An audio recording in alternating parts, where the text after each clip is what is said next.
Well, welcome back to Angling 360 and our new vlog that we're trying, Catch 22. Now I should have really asked Alex what species we're after today.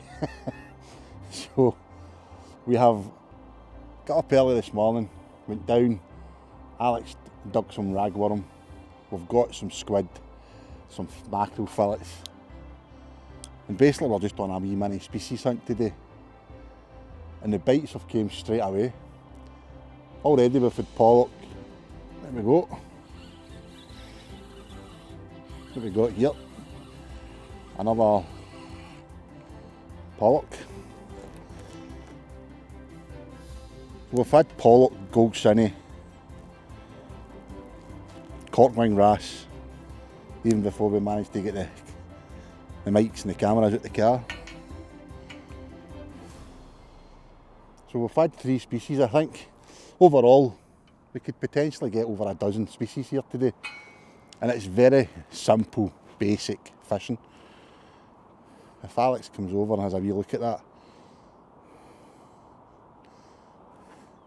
literally a wee half, is that a 1 inch lead? 1 inch lead onto a loop, and then a wee snood. And that's a size 10 hook with the smallest half-chewed raghead on the top,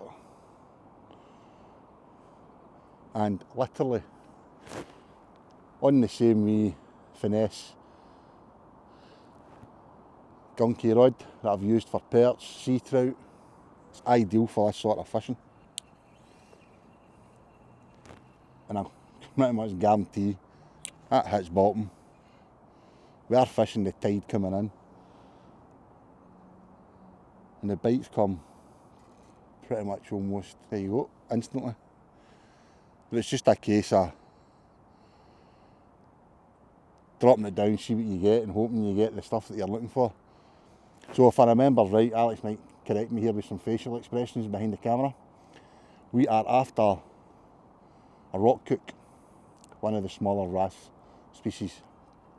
We have had them down this stretch of the estuary before. We are also after the one with a big tail. Dragonette. A what? Dragonette. A dragonette. Coley. Tom-pot. And a tom-pot, Blenny. Dab. So there's 5 that we know we can get here. Other ones, gurnard. Is that a grey gurnard? Grey and tub. Grey and tub have been known to be caught down here. But one that's not on the list, Alex just mentioned to me while we were setting up, that's caught in this this mark, that's been caught quite regular, that both of us have not caught. It would be nice to come across as a tadpole fish. I've only seen one in pictures, so that'd be pretty cool. So it's just a nice, easy, lazy day, absolute bright sunshine, hence long sleeves, caps. I'm one for normally getting burnt. But Alex is fishing 2 beach casters at distance, again with ragworm on the baits just now. I'm using my dead bait pike rod, just as another, I couldn't be bored bringing the big beach casters. I like to see the rattles on the rod tip from the smaller fish. So we'll see what turns up. Looking forward to it. I always enjoy these wee lazy days. It'd be alright if the car was this close to every fishing mark. It'd be bloody ideal. We'll get cracking on. See, as Gordon said, plenty of little fish down the side, but that's the first movement on that big rod. I think there might be something on here. Let's have a look.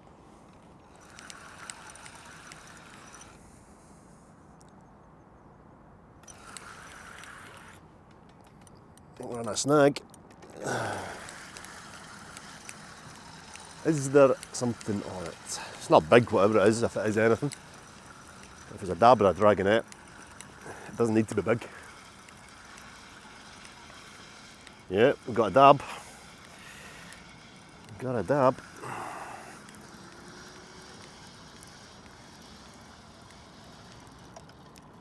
A little dab. But a dab's a dab. There we go. First species on the catch-22 list for today.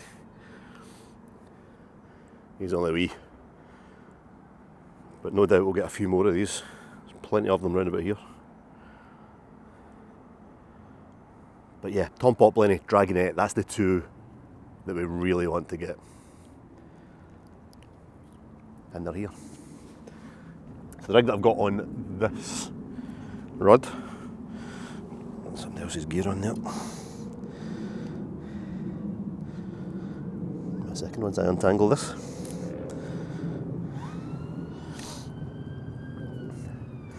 So it's a three hook flapper rig. 6 ounce grip lead, there is a bit of tide running here. And then just, yeah, 3 little snoods. With a little size, yeah, I don't know, 8. Funny little match hooks, cocks and roll. Get some bait on, get it back out.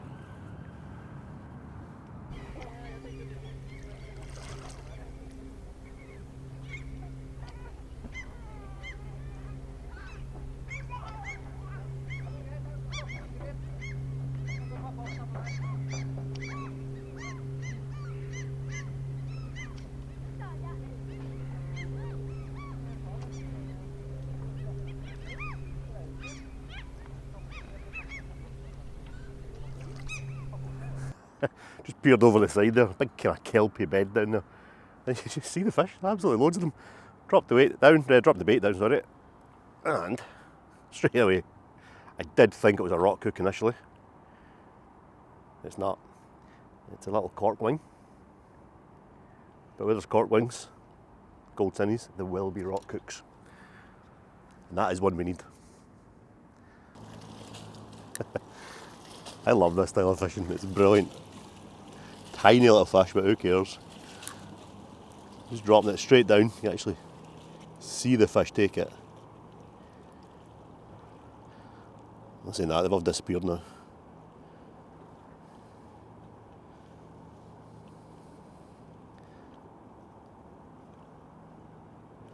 No, he's there. Come on.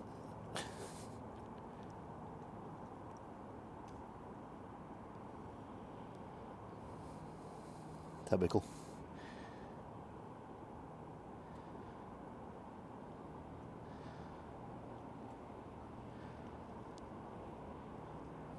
There we go.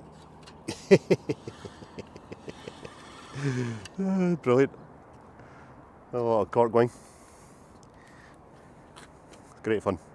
Such simple fishing. Anyone can do it, you don't need specialist gear. And it's great fun.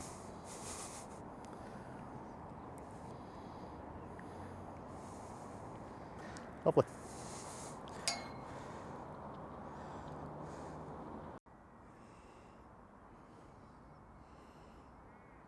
To say, I'm not using a big beach caster like Alex. Let him fish at distance, but I've just done a few rattles on this, what I'm calling my bigger rod.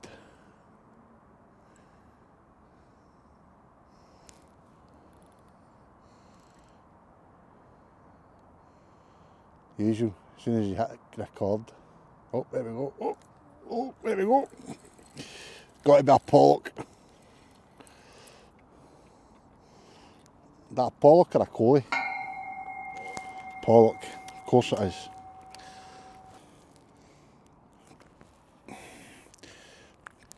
So that is about our 10th pollock. We've only been here half an hour. I think that's 5 species we've had this morning.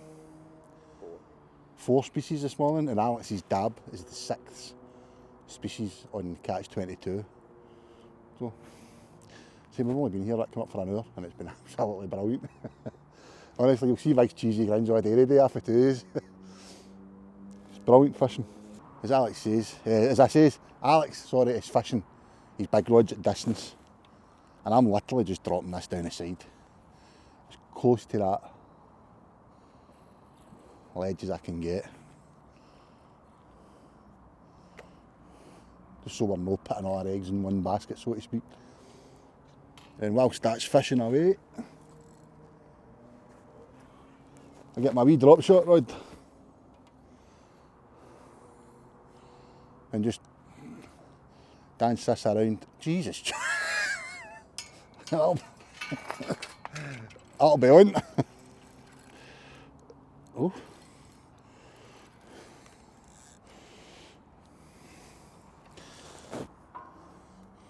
How can you not enjoy this, man?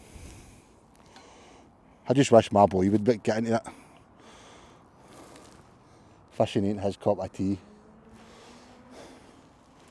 But see, if you've got kids and you want to make them down and get into fishing and enjoy a day's fishing, I highly recommend this.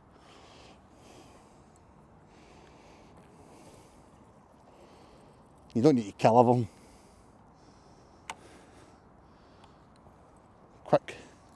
Quick release. Might pick up a nice cod, who knows? Maybe not. In recent times, maybe this place was once the mecca for cod, wasn't it? Not in recent times. But aye, back to the drop shot.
There you go.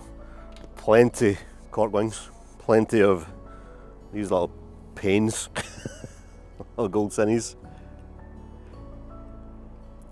Not a single rock cook to be seen. He'll be there though. He'll be there. I hope.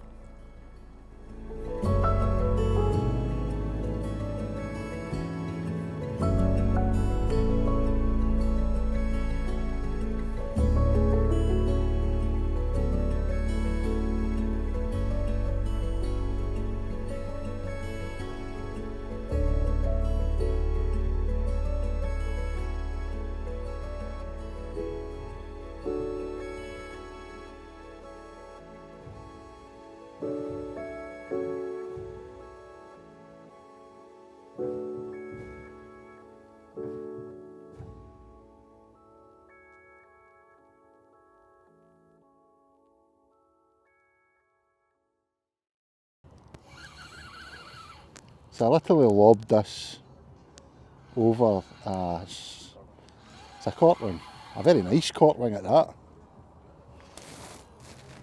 I'll take that, even though it's not on the to-do list. And I know I've shown these many times before, but look at that. What's that on it?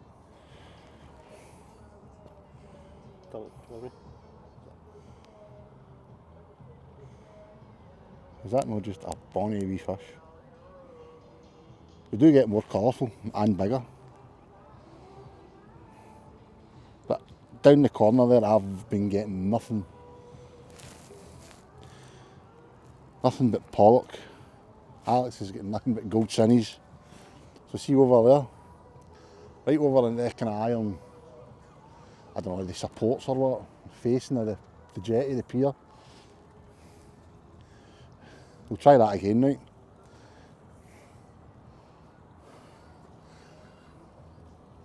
So I'm literally pinging right over here.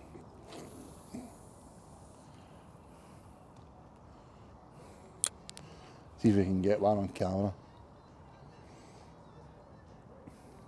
We've got the show starting up, so if you hear Gangnam Style and, I don't know, popular music getting played, that's where it's coming from.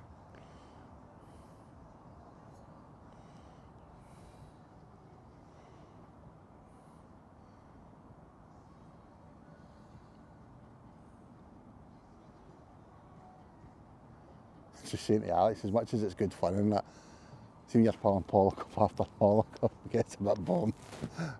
Like he's something different.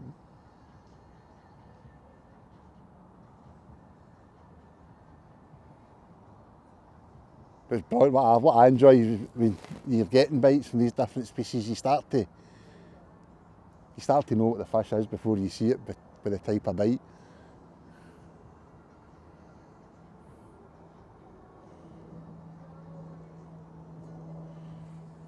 Come on.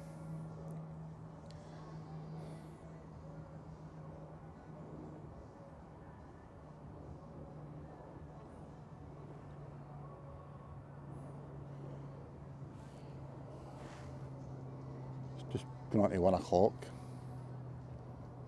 Oh, then a snag.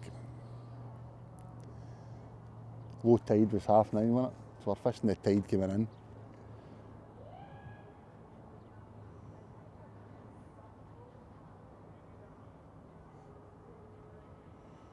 Everywhere you look, you're seeing shoals of fish going by close in.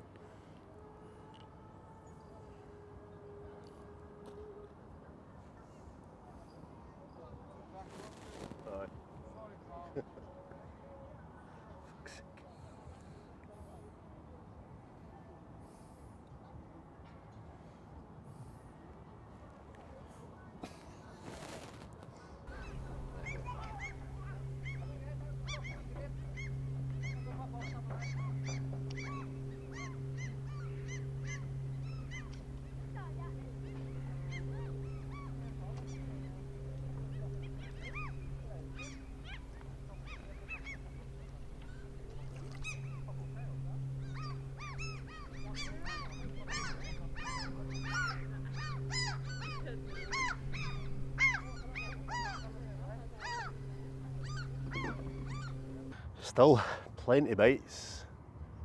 Gold cinny after gold cinny. Oh, little bite on my big rod there as well.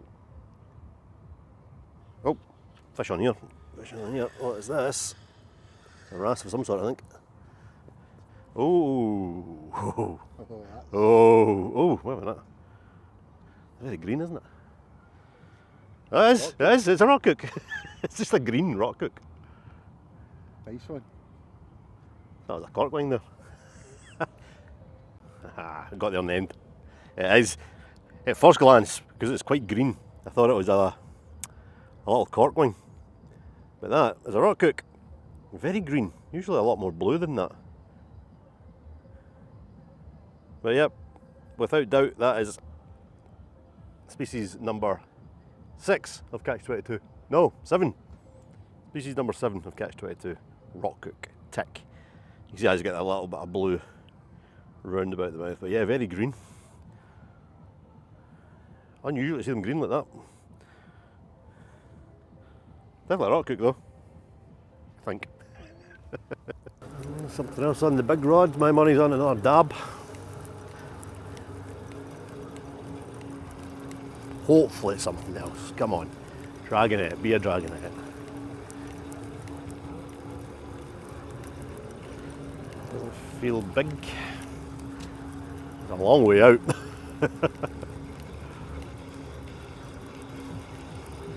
What we got? Here it comes. It's a dab. Oh, dab. Two dabs. Is that two dabs or is that two dabs? A pair of dabs. Well, can definitely tick off dab from catch 22. A few of them.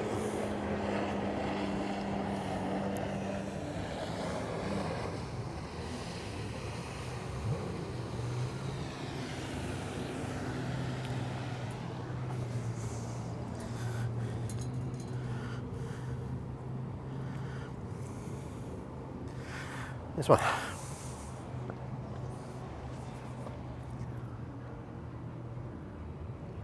Loads of fish.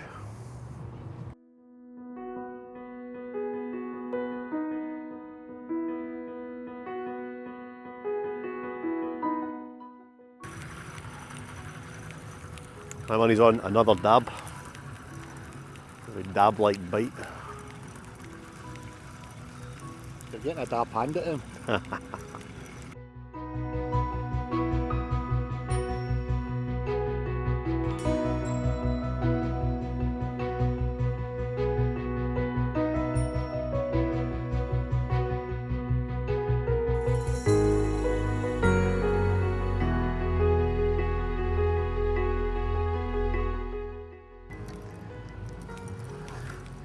This must be paved with them out there.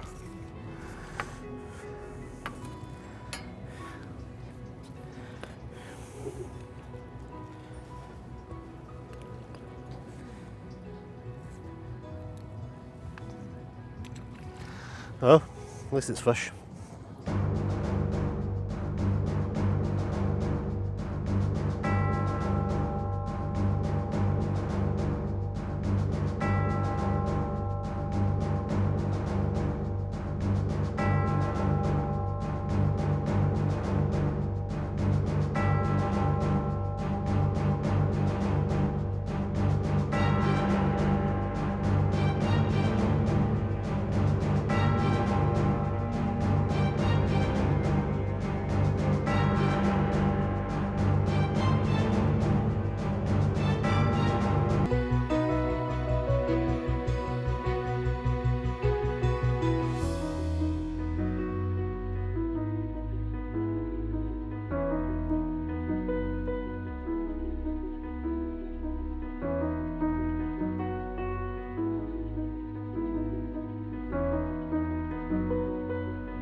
Three o'clock. It's pretty much been non-stop action since we got here. Pollock, millions of pollock, millions of gold sunnies, the odd cork wing, a few dabs, which is what we're looking for. That was on the hit list, and a rock cook, nice rock cook. So that's two ticked off of the catch 22 list. But the two that we actually were hoping for today still haven't showed up. I'm keep looking at that rod there because it's bouncing all over the place. That might be one of them. Dragonette and Tom Poplenny, not to be seen. A sunny Saturday, round about here is absolute madness. There's rods strewn right across the esplanade here. There's the shows in the background making an absolute racket. There's sirens left, right and centre. So it's not really been the most peaceful of fishing trips, but you don't really expect that down here at a weekend. But aye, catch 22. Still got a few more to go.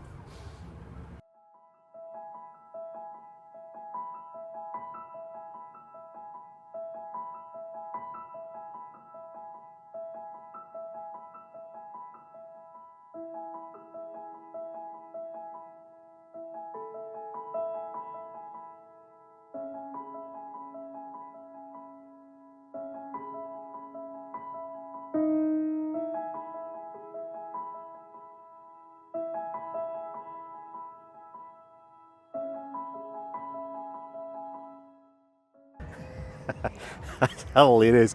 Both of us hanging over the edge here, watching wrasse, trying to pick out the big male rock cooks, purely because look at that.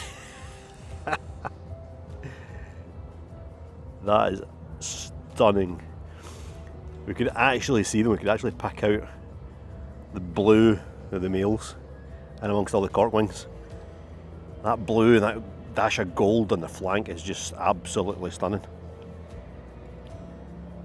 That was brilliant. Seen him take it, knew what one it was straight away. So now we can definitely tick off rock cook. Yeah, let me get a nice photo of that.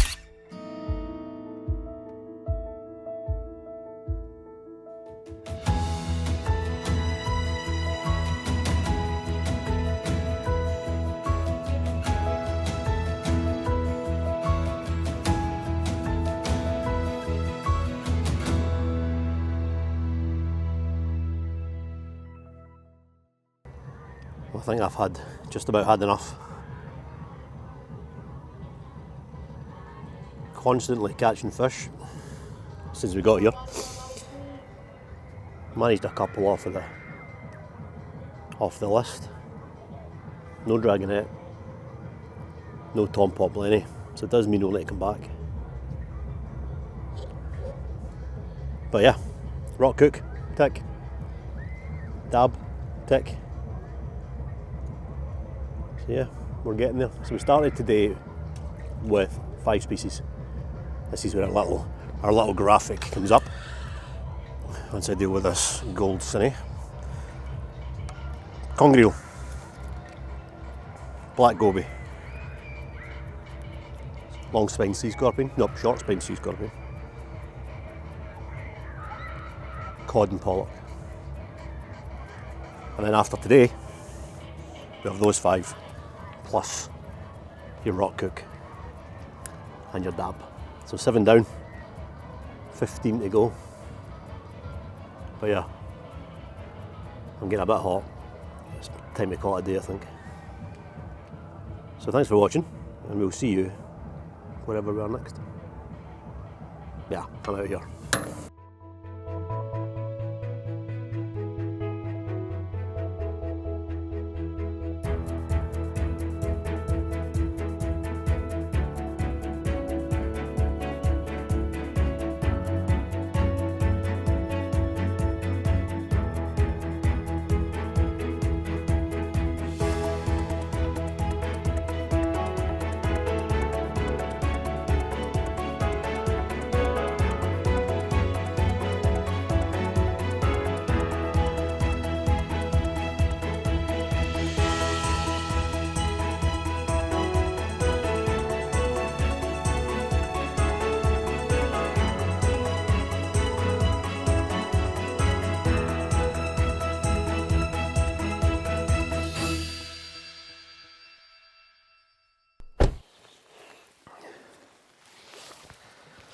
Well, The sun's gone. it looks like summer's returned. Good old Scottish summer is back with a vengeance.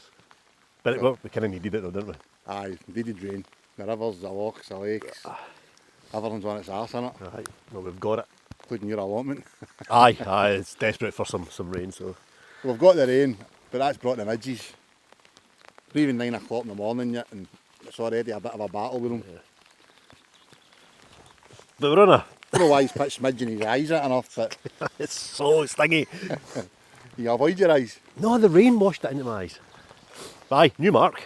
Never fished here before, heard a lot about it. Apparently it's a species mecca, so We'll blank. we'll blank. We know what's going to happen. Catch 22 is back. Last video was Catch 22 and we done 2 species to the list. Aye. So this one- Struggled a wee bit on the species. We got some nice fish, but I was expecting more. What did we get? Can't remember even driving here. Dabs and rock Dabs cook. and rock So we cook. added dab and rock cook to the And list. we have to say the rock cook was, That was a nice that's looking probably the nicest fish I think we've ever put on the channel on it. Do you think it's one of the nicest species in British waters, Scottish waters? Yes, full stop. They're really wee, but they're stunning, aren't they? A male cuckoo, Close. back probably. Put your thoughts in the comments. Male cuckoo or rock cook? So what we're after today, we're on 7 out of 22. He's literally telling me a couple of minutes ago and I forgot. A collie. We need a collie. That's going to be a tricky one on the west coast, I think. We might need to go east for that. But I've heard there's a couple kicking about here. What else? Dragonette, Dragonette. Still failed on that. I was expecting one last week. tompot, Tom Pop Lenny. thornback ray, Thornback Ray. Gurnards. gurnards. Gurnards. Particular grey gurnards, more chance of grey Grey. here. Well, I don't know, I've never fished it, but aye, definitely greys, I would imagine. So that's catch 22, but overall you want to set a target of 10. I don't know, we've been here like 45 minutes and not had a bite yet. That's not true. I've had a Did few you get bites. a couple of nibbles on the So floor? that brings us on to how we're fishing. I'm fishing a wee scratching rig on my big rod, just out to the right here, off these rocks. And I'm just going to dance about this mark with the float rod with worms and fish strips. Fish strips, slightly bigger hook to try and, as Alex likes to say, to winkle out a cuckoo wrasse. That's another one actually, we forgot to mention that. Oh, aye, Cuckoo so wrasse, that's nice. There you go. So I'll try and winkle at the cuckoo wrasse with a slightly bigger hook. Once I get that ticked off, hopefully, I'll drop my hook size down, fish maybe wee bits of worm, and try and pick out a tom pop line there. That would be a bit of a fish strip though. I don't know. I know I got to ask. We've bumped into Chris, who fishes this mark, and in the time we've been here setting up, he's caught about 8 fish. Aye, 8 different 8 species. different species. So we're pretty confident, but you know what happens when we're confident, Nah, I am confident. right? The tide's still on the ebb. Once it turns, I reckon it'll Which kick is off. in what, an hour and a half, Yeah. 10 o'clock. So aye, I've got two big rods out, one with a big bait, one with a 2-hook flapper. And I'm going to try some lures. I'm going to chuck some lures about, pick up some pollock, and hopefully there's a couple of collies in amongst the pollock. And just I think we could get 10 species today. But we'll start with one. Aye, let's just start with that one.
Well, we're about an hour in.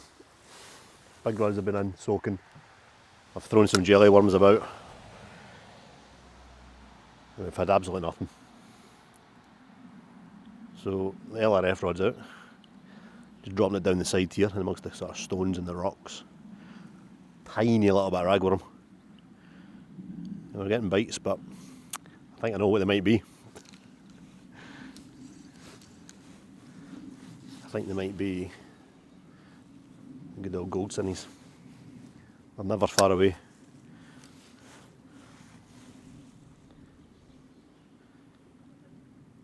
But you know what? See, at the minute, I'll take a gold sinny happily. Don't know if it was my naivety, but I was expecting the fish straight away from here, from all the good things I've heard about it.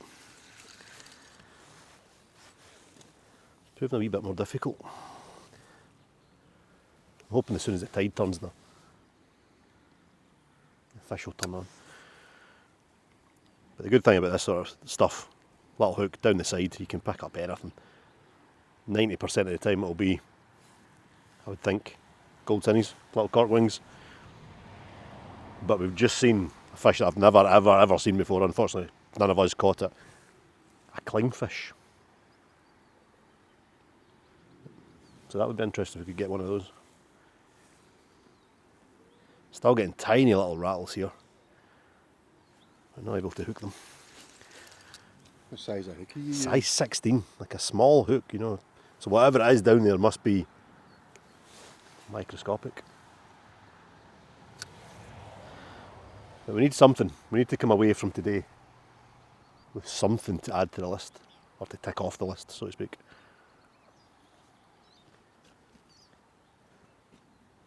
But no, not as easy as I thought it was going to be.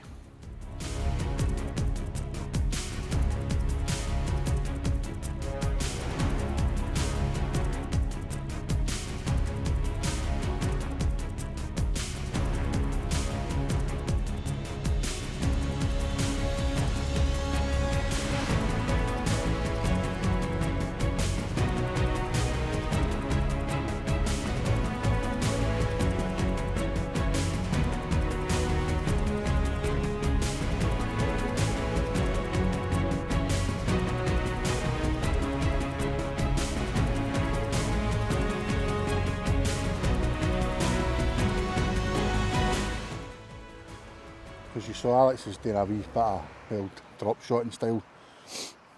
I'm sticking to the float, 20 gram float, half ounce lead, beads either side. I'm fishing at about 20 foot, swivel, and reluctantly I've went down to a size 16 and a wee bit of fish bait, a wee bit of herring. I was fishing a size 10 and I was reluctant to bring it down. Alex has been catching loads of wee rock cooks, gold sinnies, cork wings. That's why I've stuck to the bigger hook. I'm not able to hook it, and I'm getting bites quite consistent on the float. But I was sticking with a 10 to hopefully get a cuckoo. That was my plan, get a cuckoo. This is meant to be a good cuckoo mark, but it's driving the Bayface cuckoo, pardon the pun. But I've went down to a size 16 just to see if there's anything. They're fishing literally right on the couple of wee holes right down the ledge there. Alex and the boy Chris, their bites have dried up, but I'm fishing just off the kind of drop. As I say, about 20 feet, and I still have been getting the tiniest of bites. But then I thought maybe it could be a blenny of some sorts, and we are after a tom pot blenny, so I've brought my hook size down to a 16 just to see if I can hook what keeps stripping us. I'm fishing my big rod, a gentle lob out. That's maybe about 30-40 feet. The bait's come back. Well, the bait hasn't come back. It's been stripped a couple of times, but you're watching the tip, you're watching the float, you're watching the tip. The bites are that delicate, but it's not been the start I was hoping for. Everybody I've spoke to is kind of bigged this mark up. as a species mecca, so maybe we're just at the wrong part of the tide. Maybe a couple of hours into the tide coming in, maybe it'll kick off. He's gave up. He wants to go tench fishing or something. But I think it'll come good. I hope.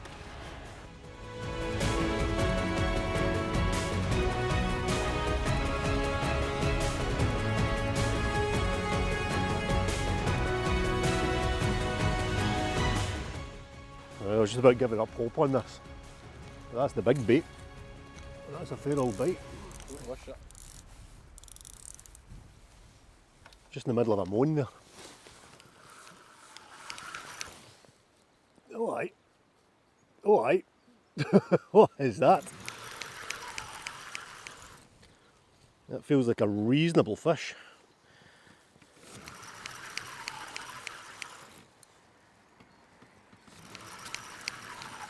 Right, this I'm hoping is a ray, but it doesn't feel like it's fighting like a ray. It's kind of bouncing about a bit. Dogfish. It could very well be a dogfish. I'm hoping it's a ray. I'm actually hoping it's a ling. If it's a ling, No chance it's a ling. it will have made my day. But it's actually putting up a bit of a scrap. So definitely not a doggy. Remember that ledge? It's a decent fish, I reckon. Oh God, it's really going for it. This might be a ling. This might be something decent.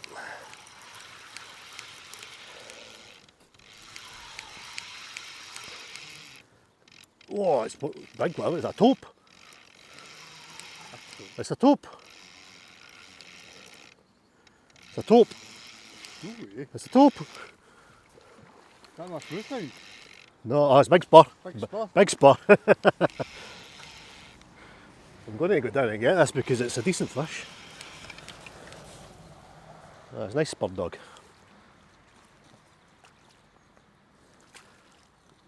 I really thought that was the taupe there.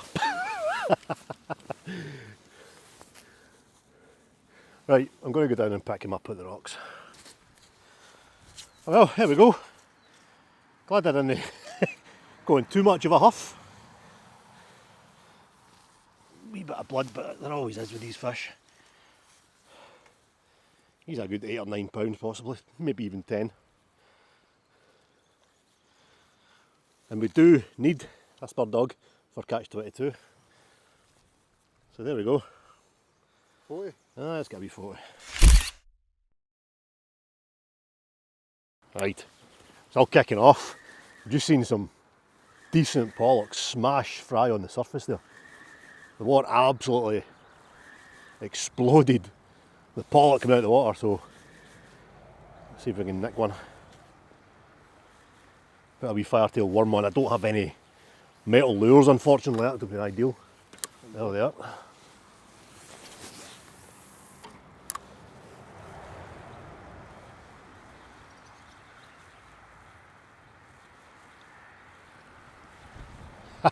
That's brilliant, isn't it?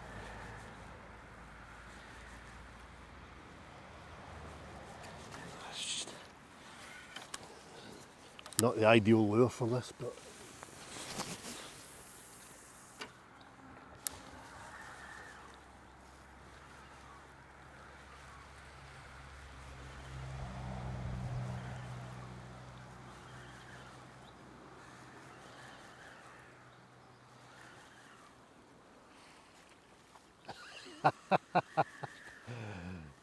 you know what? I know what might be better for that.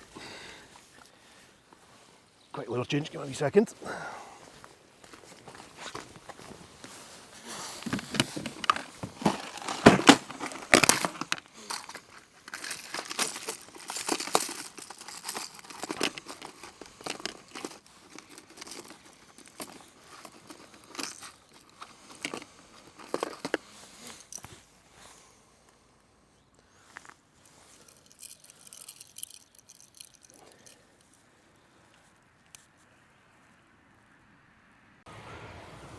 A wee sandy lure on there. They're hitting them on the surface. This will stay close to the surface and hopefully. Hard to control in that wind though.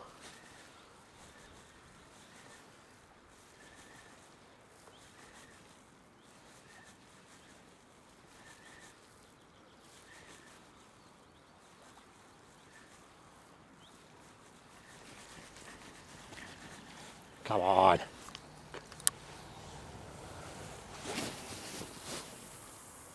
Skipping this across the surface. Gonna move just out of casting range. I know.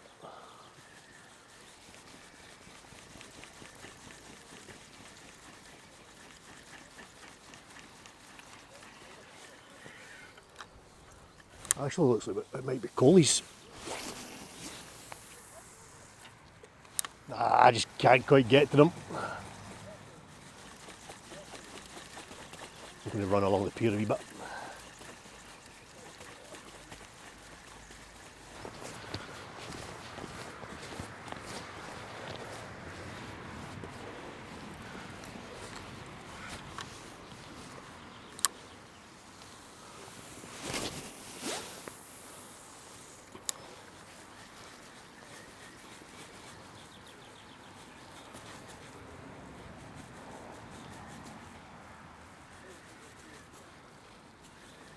Just need them to come a wee bit closer in.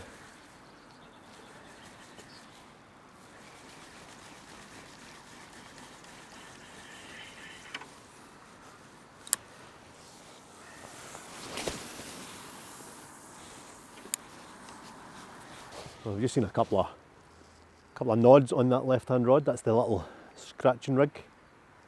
It's well out. It's a good 80 metres out. Gordon reckons it's still there. I'm not too sure, but let's have a look. Might be. So we need a dragonette or a gurnard. Or a cuckoo. Let's have a look. I'm not sure it's still there, but we'll see.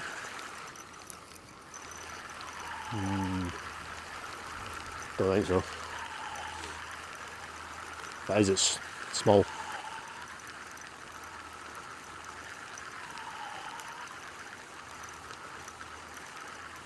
I don't think there's anything there.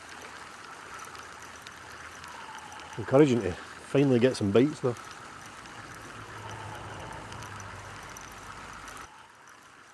So after that, dope! I did get a bit excited about that. I think Gordon's got a big bait out there as well.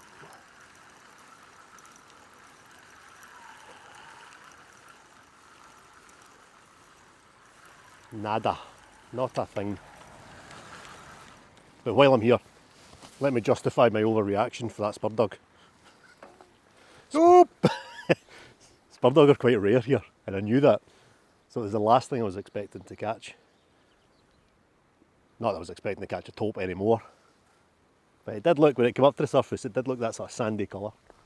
So I did get a little bit excited. Well, finally got the pollock. We've seen them earlier. I think the ones we've seen, however, were slightly bigger than what I've just managed. He's cute. But it is a little bit of a species hunt. And believe it or not, although we've not really shown much on film, Gordon was adamant not to show the fish that we've already caught in Catch 22. But I've had a few wrasse species. I've had gold cinnies, corklings, and rock cooks. Little pollock. And a taupe! A taupe. I'm never going to live that down. That's 5 species today. Can I set a target at the beginning for 10? I don't think that's going to happen. It's a lot tougher today than we thought. But we've got the spur.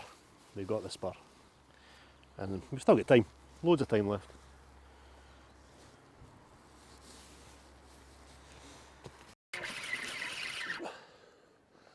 I think this might be a spur.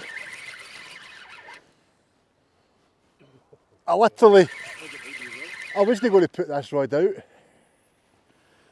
Well, I didn't put this rod out until Alex got that spur dog. I don't like putting all our eggs in one basket. So I fished a scratching rig closer to the rocks, and Alex fished out of the middle. Has this come off? Or is it coming towards me?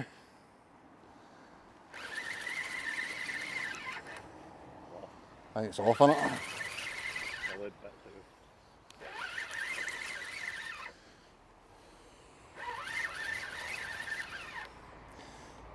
Ah, something's there. Something's there.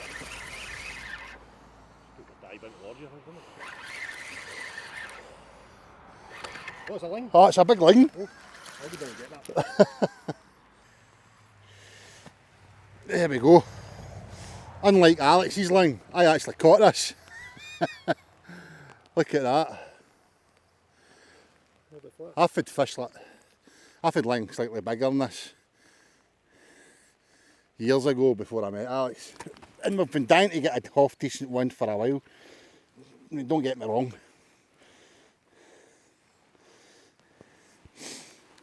Use full-time sea anglers will call this a tiddler. They do get much bigger. From the shore, that's a good fish. That's a nice fish, I'm happy with that. That's made my day. Ling's not even on the list, is it? No. That'd be cool. Didn't think we're going to catch one. Right, cut a 40s, Alex. Yeah. How am I holding that?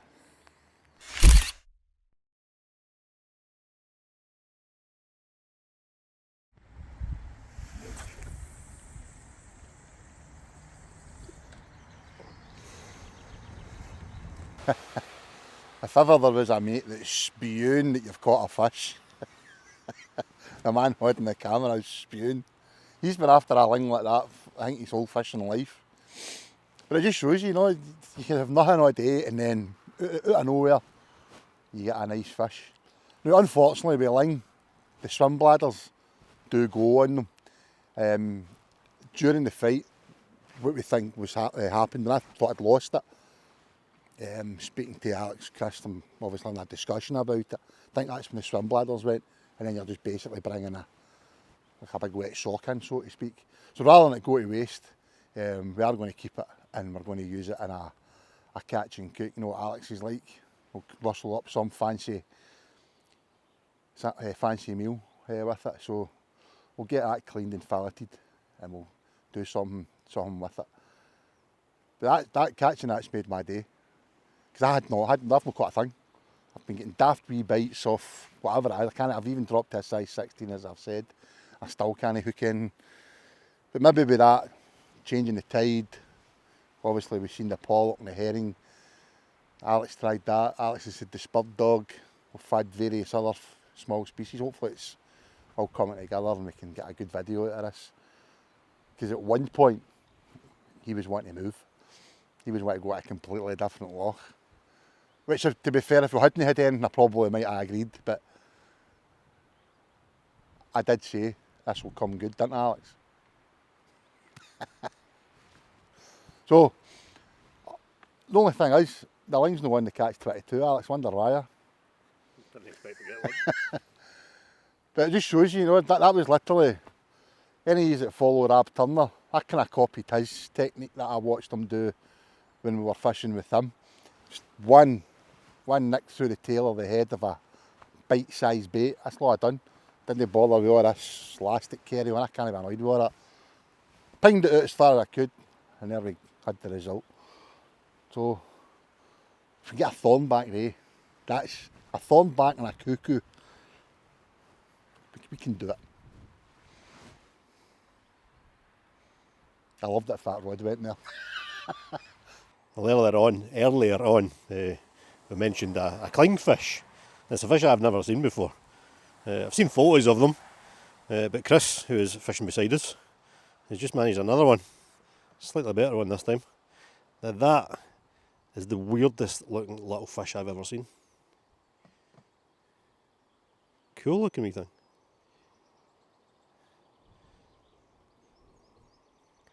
They're called clingfish because they've got that kind of suckery bit underneath them. Similar to a black goby, I suppose. They stick to the rocks or cling to the rocks. The orange on the cheeks, under the jaw, look at the eye. I quite fancy getting one of these myself, so I might That's getting lobbed out as well. I might get might get the wee rod out, see if I can pick one up myself, but that is pretty cool.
I'm going ling.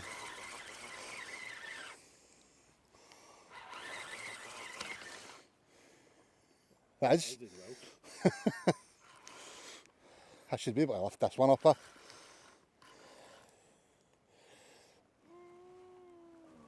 Whoa! He says.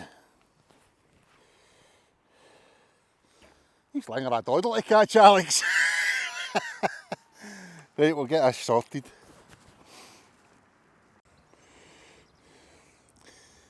Smaller than the last one, but look at the detail and the colours, the kind of marbling, the blues. It's still a lively character.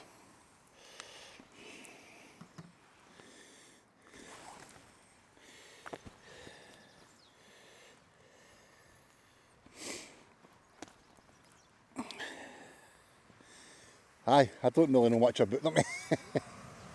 Remember they're a cod family, I'm told, is that right? The only downside with these fish is they don't go back.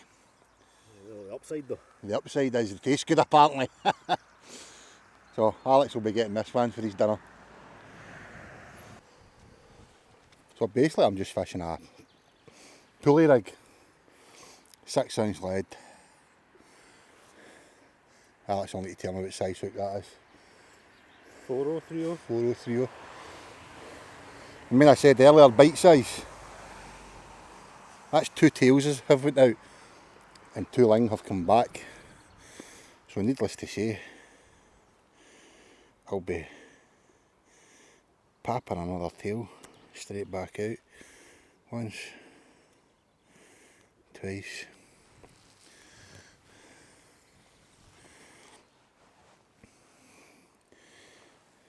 These are good. What are these called again, Alex?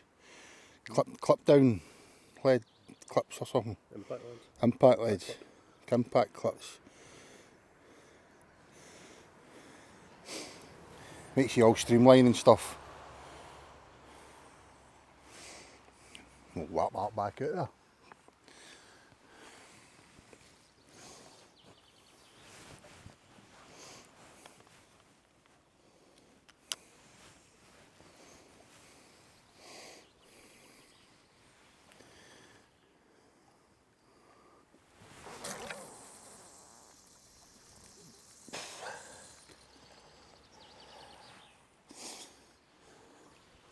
Line number 3 coming up. If I get another one, you can get a lot better, right?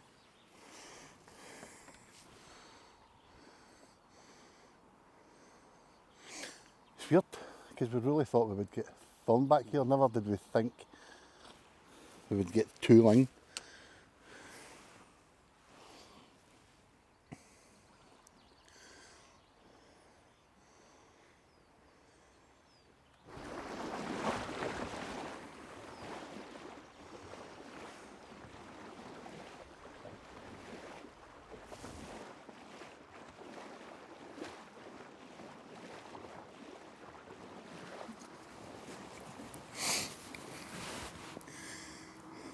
Ten species, aye.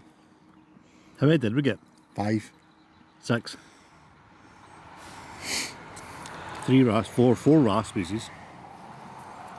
Oh, I forgot I caught a ballon. Yeah. Spurs. Ling and a spur. Ling and spur. Do you get a ling, no? Oh, I get a 2, didn't I? Between the 3 of us, actually, we got 12. 12, no, 14 species, 13 Was it as species. many as that? That cling fish was It's a weird weird looking wee fish. thing, isn't it? So, another 1 to the tally of catch 22, which is disappointing, isn't it? It didn't go to plan. It didn't The go. species didn't come as thick and fast as we thought they might. However, got a couple of nice ling there. If you could. No, you didn't, did you? I suppose if you're going to catch a couple of fish, those are the ones you want to get. A spud dog and a ling like that. Good sized fish as well. If we thought that driving up, we'd have been happy, wouldn't we? No rays. Aye, they'll come. No rays. What's going on We'll there? get them elsewhere. Although this was one of the marks we did have earmarked for it. However, been a good day. Not many fish, but good quality fish. Good quality fish. He's proper spewing, by the way. Oh, he's been in a cream puffs and sat shouting, man, come out. Ah, dear. As he said, I've still not got attention. Just about to say that, how much attention you got. So, catch 22, this is about the 4th stab at it, isn't it? Aye. 5th stab at it? Aye, episode 4. 5th stab at it? Is it 5? 5. Aye. Then we ballsed up the conger. Only got one of the gobies, mind. And we're only on 8 species. And it's May. But it's now time. It'll come thick and fast, I think, over the next few kick months. off now. But I'm thinking these big wrasse off the sub, that's really got the juices flowing. I like the sounds of that. Should be good. So, wherever we end up next, You'll still be hearing about this bloody ling. who's got the biggest edge? Sharp. Aye, cheers for watching.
This is take 2, by the way.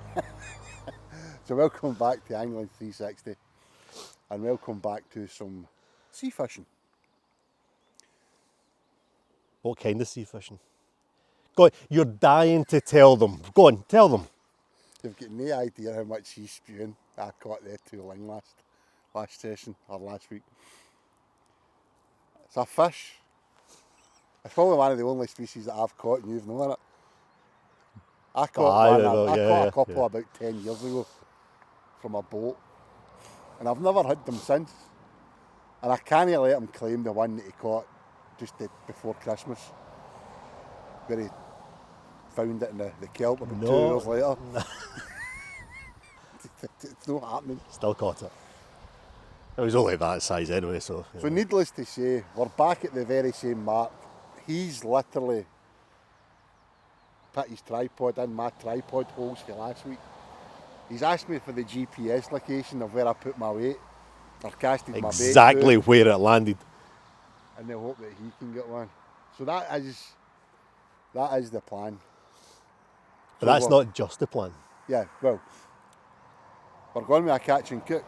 Catch and cook, ling, or anything we can catch and cook. But aye, that's the sort of main aim. Yes. I'd love to get a ling and do... I've got loads of ideas going on, but I definitely want to do... What was the question you asked me driving up? What's your favourite fish dish? Just your general favourite fish dish. It's called a fish supper, isn't it? Fish supper. Battered fish. Ling. Fish chips. A ling fish supper. Yes. Which I am going to make. If I catch a ling. It'll just be chips. But I've got a couple of ideas. I quite fancy a cullen skink. He's got a twist of a cullen skink. A cullen skink with a twist. But first things first, we need to catch some fish. Aye, I've made the mistake of not buying any lunch. I've literally just bought a can of juice and a bottle of water. That might be a mistake. But also, yes. Sea fishing. If you're a regular on the channel and you watch a few of our videos, you might know about our Catch 22 species hunt challenge. We're going to use today to hopefully try and find a few more species, because we're lacking a little bit. Aye, we're coming up for, this is the end of May. Yeah, today, almost June, yeah. And we've only got, 7? Aye. Out of 22, so 15 to go. And some of the species, you can catch, this is why we've come back here primarily, because he wants a ling obviously, but you can also pick up, so we're told, Allegedly, aye. rays. We need a ray. We also need a tom pop lenny, a cuckoo, wrasse. What was the other wee one? One with a big tail. Dragonette. Gurnards. So we still need a few. So we are going to treat this as a catch and cook / catch 22. Yes. Hopefully.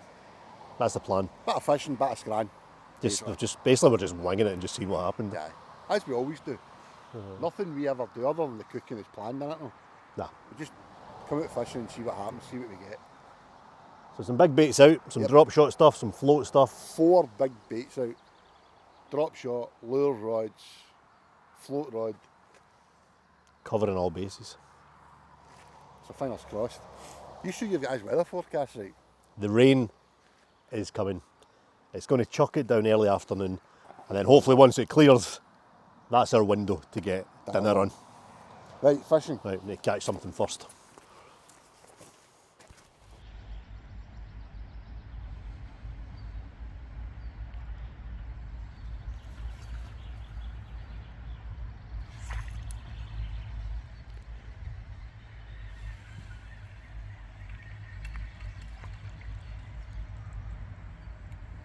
Could that be the cuckoo?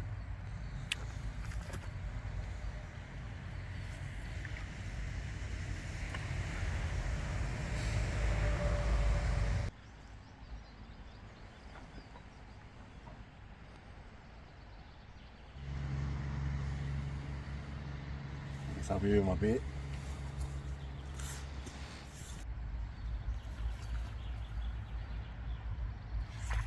What's this? What is this, Alex? Pollock or something like that? What is that? Cuckoo. Oh, it's a big cuckoo. Big cuckoo. A big meal. My first meal. Don't lose it. Oh! That has made my day, man. Look at that. I've not even looked at the fish yet, I'm just looking at you. Look at that.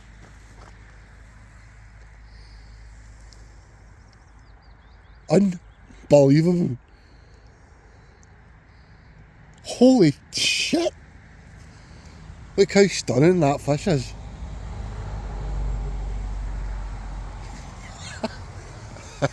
I actually said to Alex, that looked like a cuckoo bite. Not that I know what a cuckoo bite's like, just the fact that the gentleman we were with last week, that's exactly where he caught one. Oh, you dancer. Okay, so I know we were planning on a catch and cook, but it's now become a catch and cook stroke 22. Catch and cook 22. Catch and cook 22. That's my first ever male cuckoo. I'm absolutely buzzing with that. Get him back.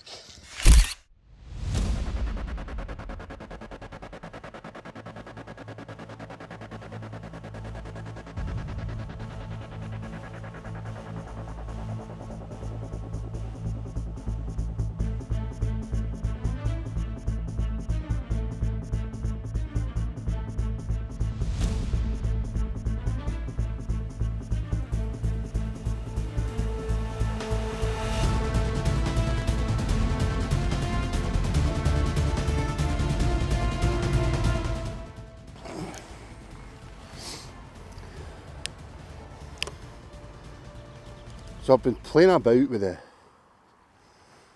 depths, fishing off this pier.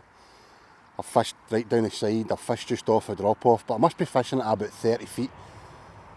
I've got a 10-foot rod, I've got 3 rod lengths to my stop knot. And we're hitting this same spot and we keep getting the bites.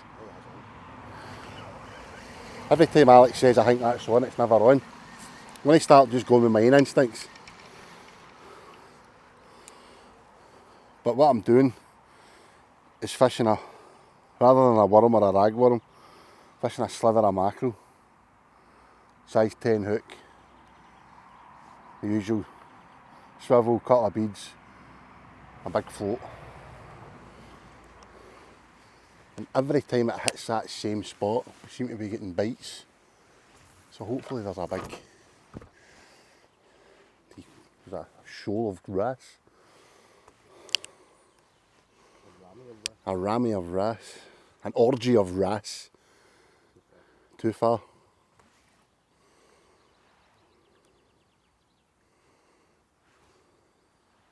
There we go.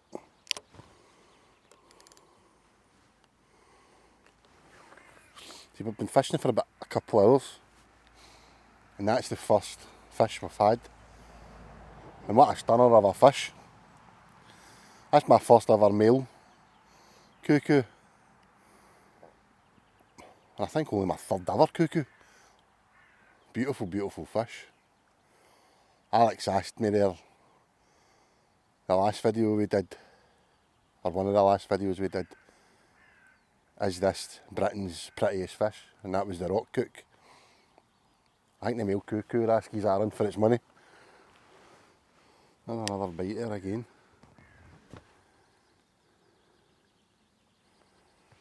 We are fishing 4 big rods on the big rods. Big baits on the big rods, sorry, for rays, spurs.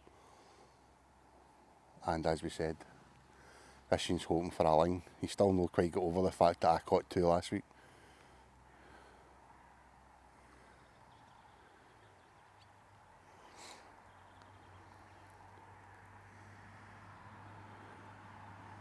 Yep, camera shy. I think that's just past where they were getting the bites. Try that a wee bit further out to the right.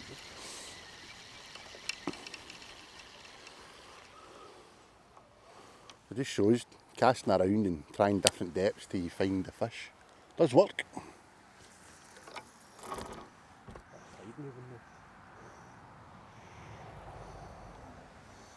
I think I've been guilty before. You You set a depth and then you just stick with it. How am I not getting any bites? Because you're fishing in the wrong depth, you dafty.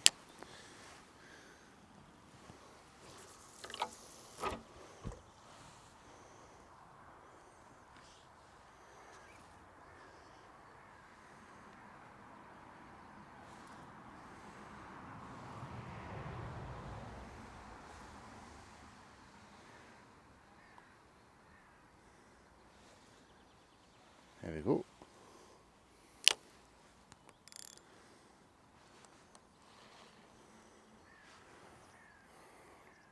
It must be about 15, 20 feet in. Boom, there's a big ledge. See, look, there we go, bites. There we go, told you.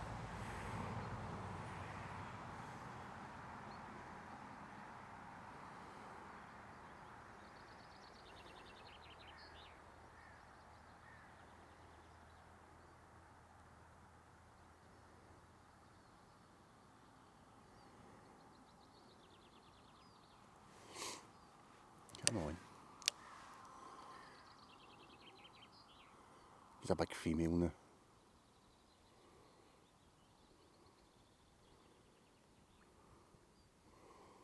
For those that don't know, the females tend to be a lovely pink colour.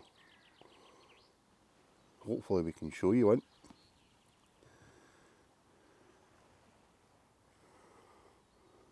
Your hand's not up yet.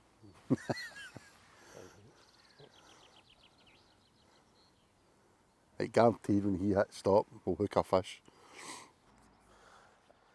Well, that was quite dramatic there. Fishing the drop shot. Bum bum bum, little bites. Bringing in a little, I thought it was a gold cinny to start with because I've had a few of those already today. But it was a little poor cod. And as it was coming up over the a pollock about that size, came up and had a proper go at it. So, Operation Pollock, and it's my favourite go-to pollock method.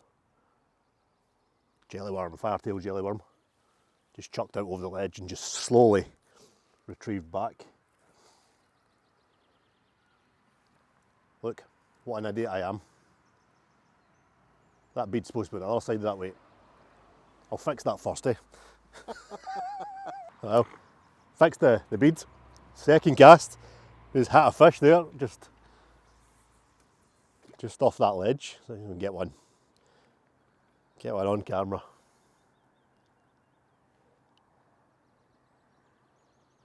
They're there and they're hungry. So I'm just chucking that out over the ledge. It's fairly clean ground beyond it, so just let it sink to the bottom and then just slowly retrieving it.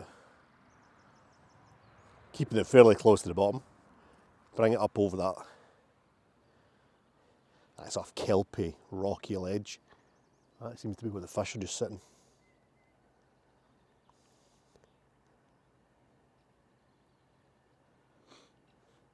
No interest this time. We'll get one. We don't need pollock for the catch-22, but they're nice fish to catch, especially that size.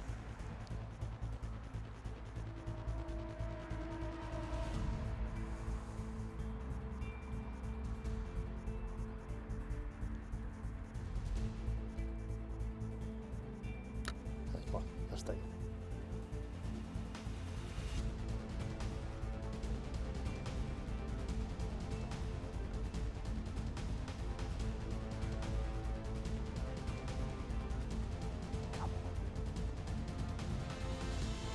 I love fishing for pollock. They hit it so hard.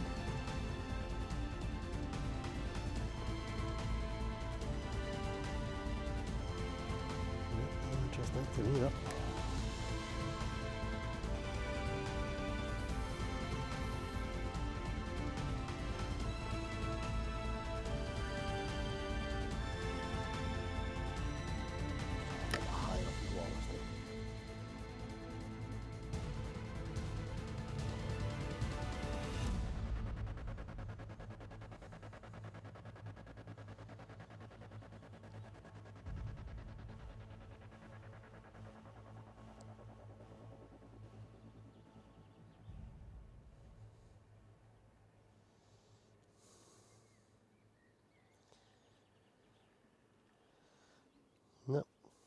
Well, I'll persevere.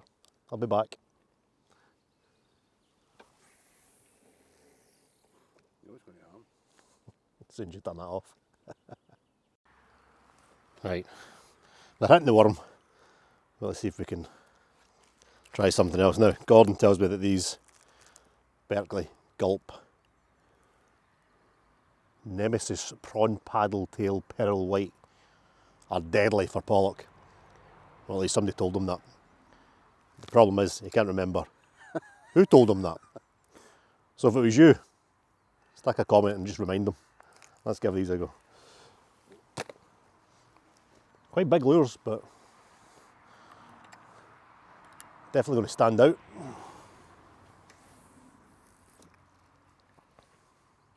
You'll get one first job.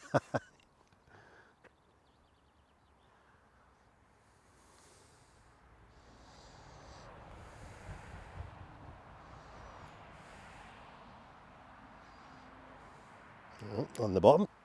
Here we go. How deadly are they?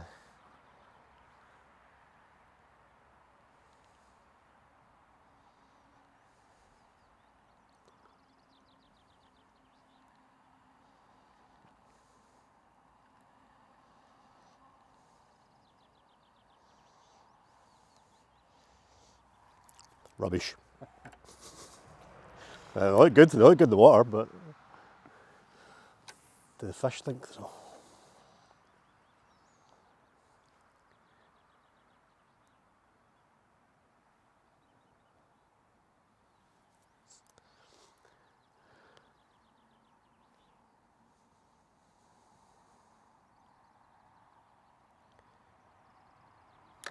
Just realised how much effort I'm putting in to catch a pollock that we don't need. I suppose we could eat one. We might need to rely on that for food today.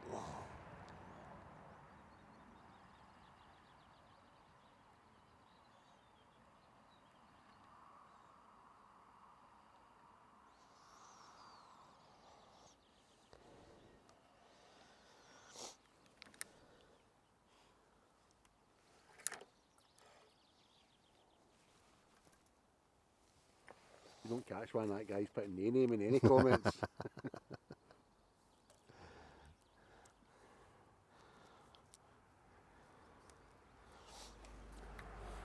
Right, one more chop. One more, is back this to my fishing. last chance?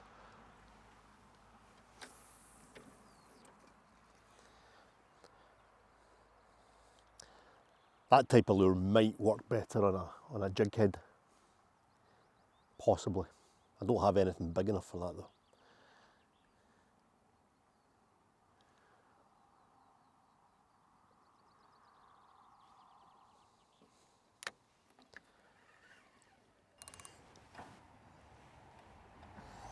Right, so Alex has failed. What usually happens is one of the guys take another go, I'll start again. What usually happens when one of us takes a go of the other's rod, they usually go and catch a fish.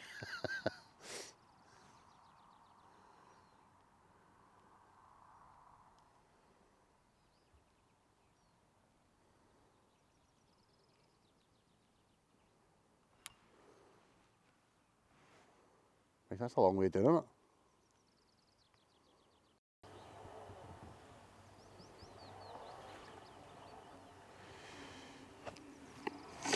Right, one more chop and I'm going back to my float.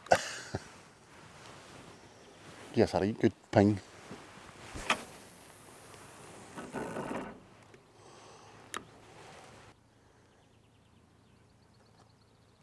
That is a long way down, isn't it?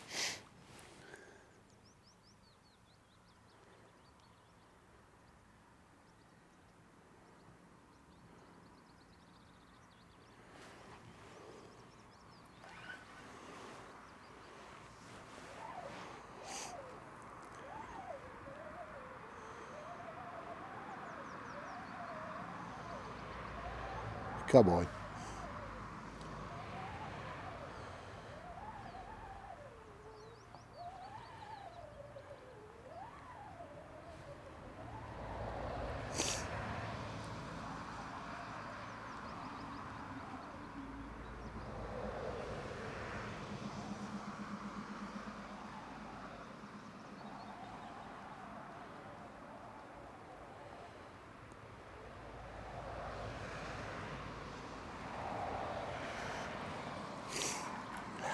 Deadly my ass. Right, here I'm going back to my float.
Haha, told you I'd get one.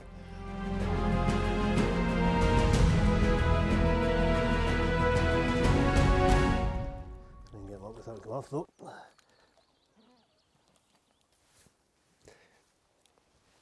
No, it might not be massive. But I told you I was going to get one.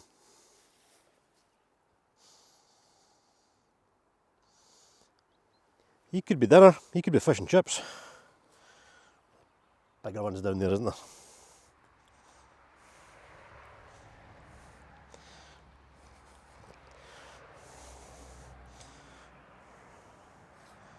Absolutely smashed it. Brilliant fun. See if we can get a bigger one. He can go back. Gone. Worms. None of your gulp stuff.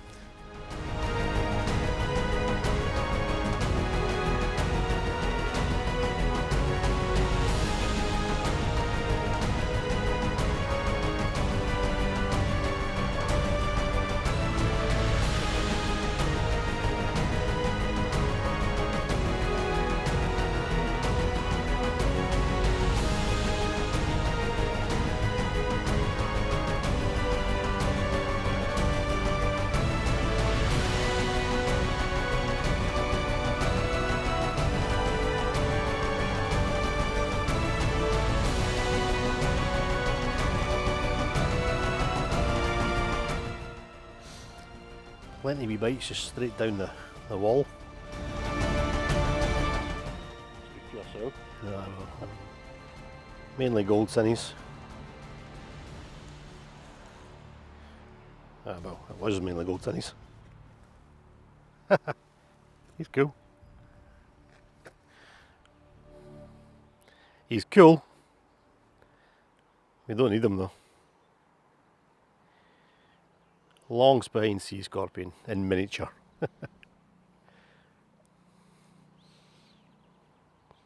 Cool wee fish, but it's the first thing I've had down the side that wasn't a wrasse.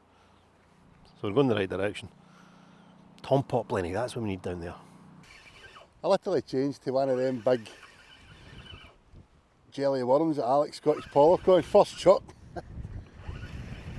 Away out at distance, I only goes and gets ones myself.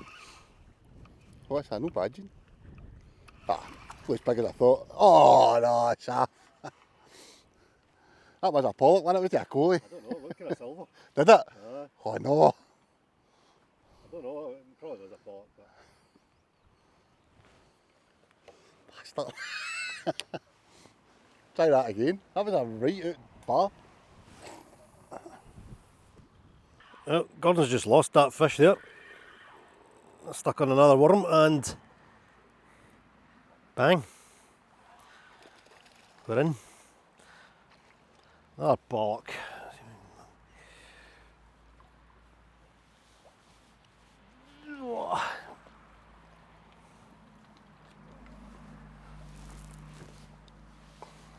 Big pollock and a big jelly, orange jelly worm. Or a small pollock and a big jelly worm. Good fun though.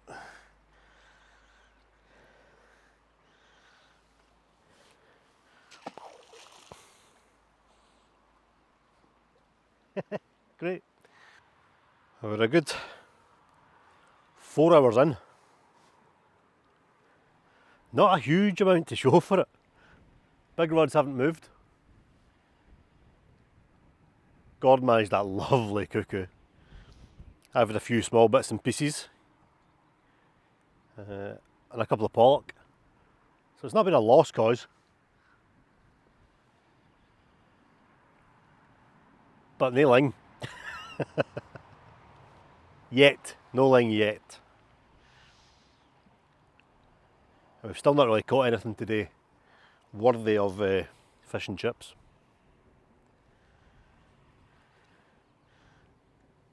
But we'll stick at it. That rain's about to turn up soon. I think we'll get 3 hours of rain forecast before it brightens up later on, so we'll fish our way through that. Hopefully something will show up.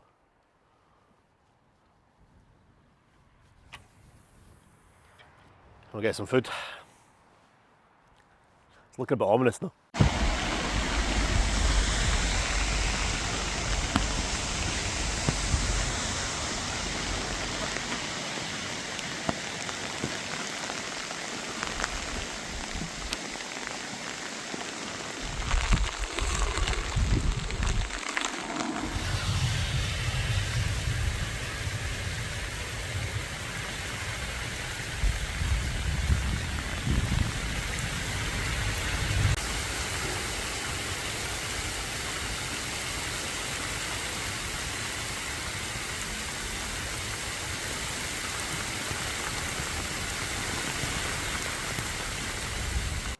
Well, it's about time something happened on these big rods.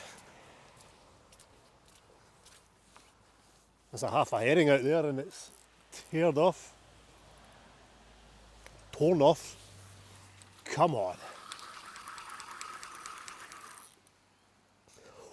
What have we got? Doesn't feel particularly big. But it's a fish.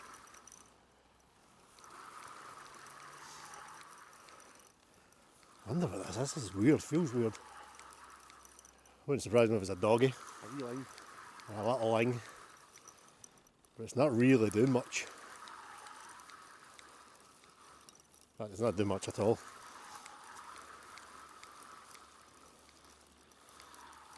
It doesn't feel heavy. What have we got?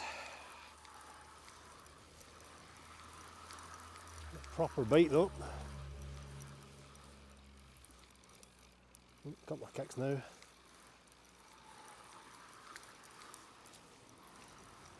What is it? It's a ling! A wee ling. It's a ling! A ling.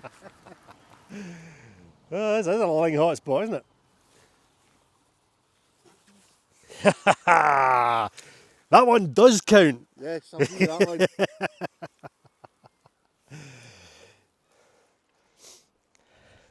Fantastic. What bait was that you put out? That was a herring, believe it or not. Oh, was that a herring, was That it? was a herring,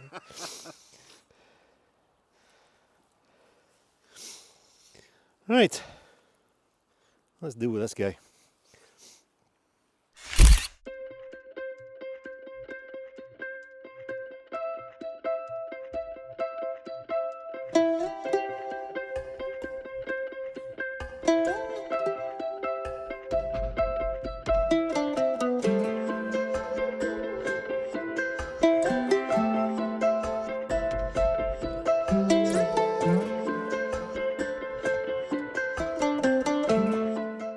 Right, I don't think this is going to be easy.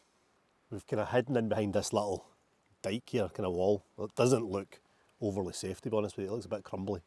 So hopefully we can get through this without ending up in the drink. But if we hide in behind here, we can get a fire going.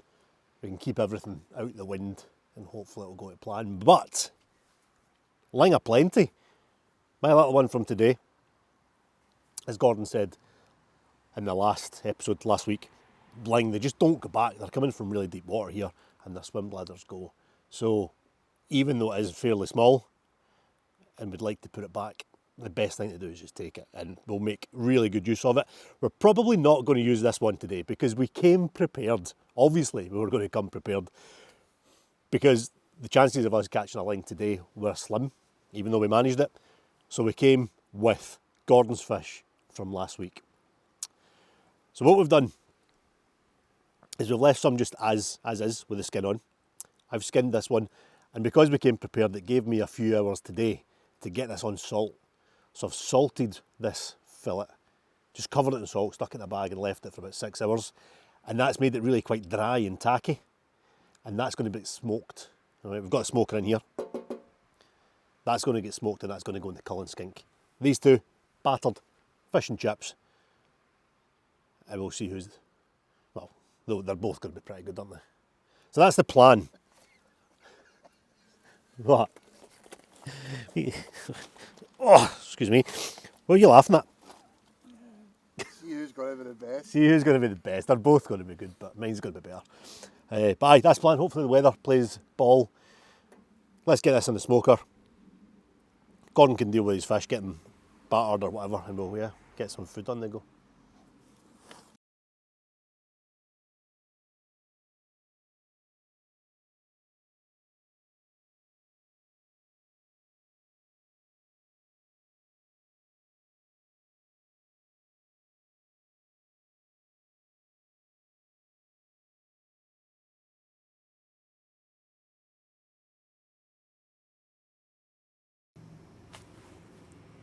Look quite as extravagant as our Alex's, but chips, triple cooked, third stage will be done over the fire in the oil. Vinegar, salt and pepper, wee bit of paprika to flavour the flour before battering the fish. Or 2 fillets of ling from last week's ling, and some batter that I made last night. I made that. I have photographic proof. I bought the flour, I bought the beer, I bought the eggs, salt, pepper, blended it all up. Put it in the fridge overnight as Gordon Ramsay instructed. So aye, there we have it. Fish and chips coming your way soon. Here we go, right. Smoker. The trusty smoker. We use it a lot. That's because I like smoked fish. Gordon loves smoked fish. You can't really beat smoked fish. So, some damp oak shavings in the bottom of that. A little bit of thyme. And then for this cullen skink, we don't really need much. One lovely fillet of ling, cured. It's been cured for 6 hours. And I think just because we want to try and get this as smoky as possible. Cullen skink is really, it's usually smoked haddock you use. So it's really quite salty and quite smoky. So I'm going to smoke it on a stove on a low heat, I think, rather than putting it on a fire. Fire just cooks it far too quickly, and we'll maybe just try and draw it out maybe over 30 minutes or so, maybe even 45 minutes, just to get that as smoky as possible. And the smoke should stick to the tackiness of the fish because it's been cured. Anyway, that's the plan. We'll see how this goes.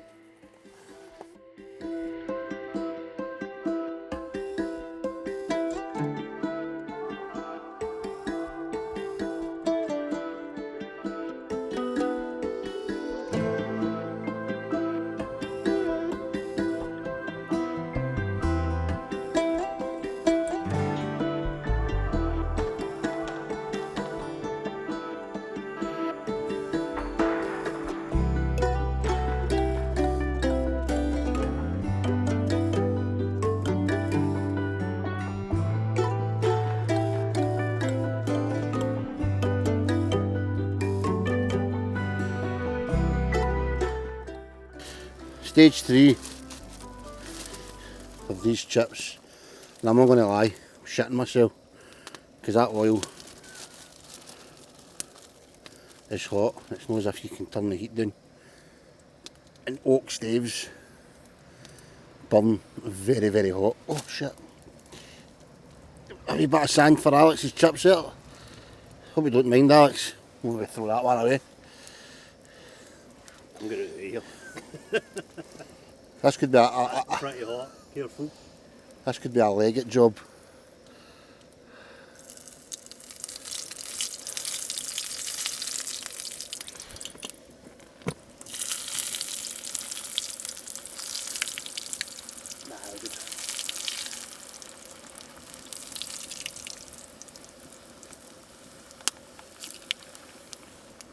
come off.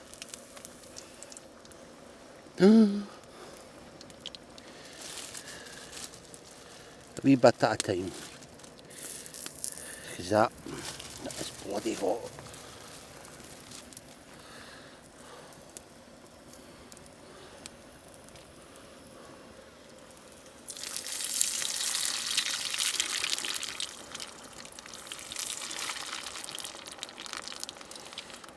No.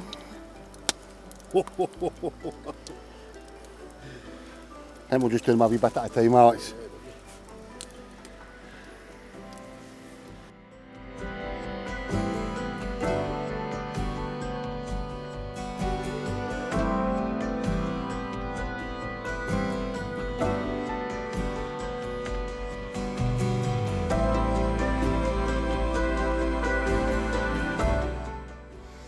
Part of the fish and fish time has come, so aye, I'm honestly, that fire is sweating the arse off me. So I've got flour, paprika, salt, a wee crack of pepper, not a lot, purely because that's a shit grinder. Just mix that out. This is one of Mr. Ramsay's recipes. The palate doesn't like it. You can blame him. Now, 24 hours before Mr. Ramsay says.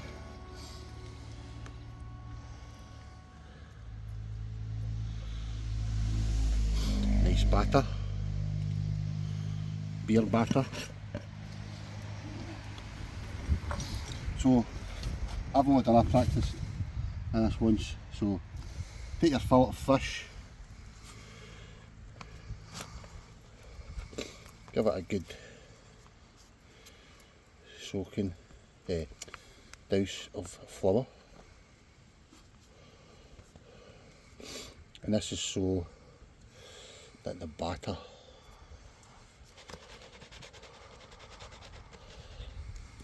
sticks to your fish. Anyone that wants to complain about hygiene, me and Alex don't care, brutally honest with you.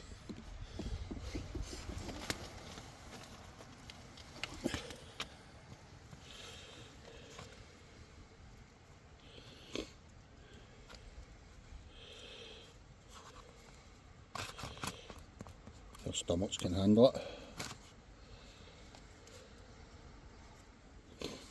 There we go. So what I'll do is, before I burn my leg off, I'll quickly put this first one in.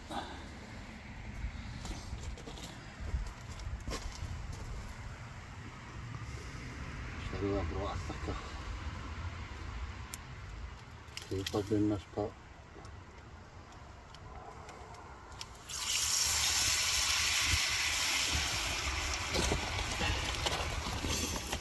And then we'll quickly do the same with this one. I want to get them ready at the same time.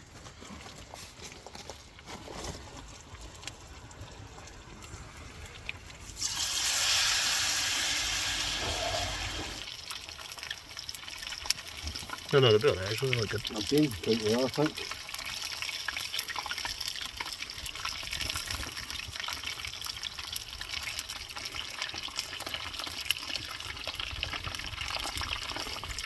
I think we've got that batter bang on there for the fish. Maybe they're up with all my set with the chips, but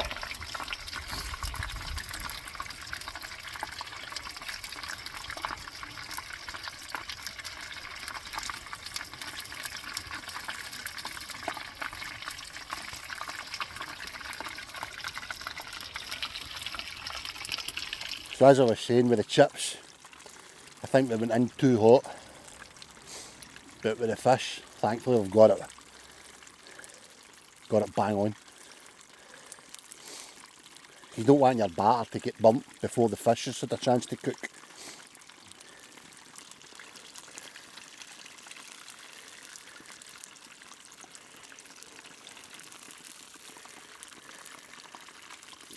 Don't want to do that.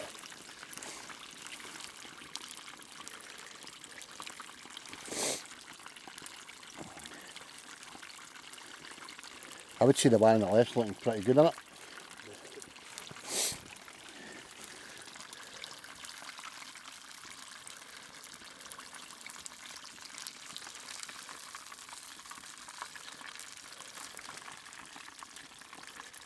So hard to turn them in these wee pots without throwing oil everywhere.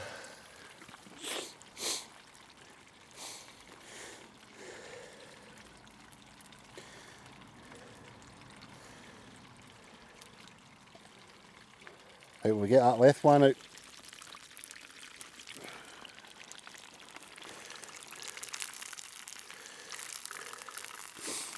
Sure, you'll even agree, Alex. That looks like dog's diddlies.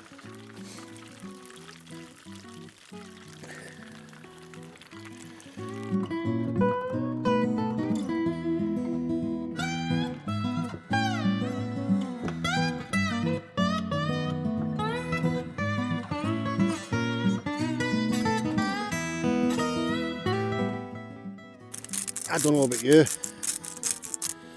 but I think that looks Fan Babby Dozy, I'm quite chuffed with that. Over an open fire. Fan Babby Dozy, I would say. So we'll just let them cool down a touch. Let that air get in amongst it all and crisp it all up. That's looking damn fine tasty, Alex, isn't it? You've got to admit you're surprised, didn't you? Good, good. Right, get these chips hit up.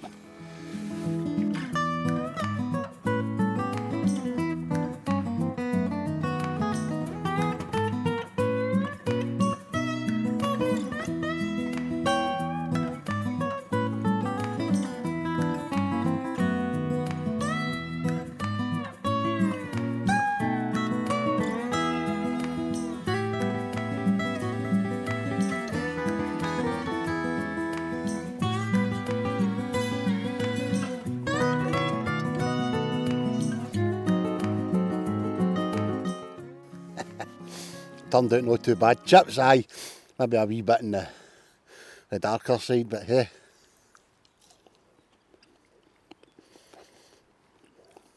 Tastes alright to me.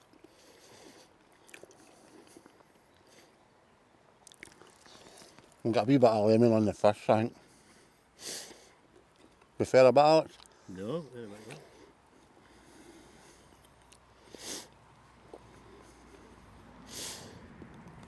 Just put them in the files.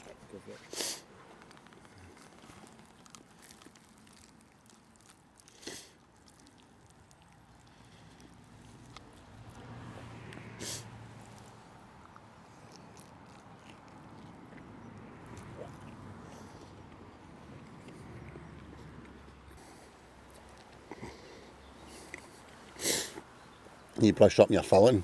That's dynamite. looks alright, doesn't it? Let me try a bit of this. Like extra lemon.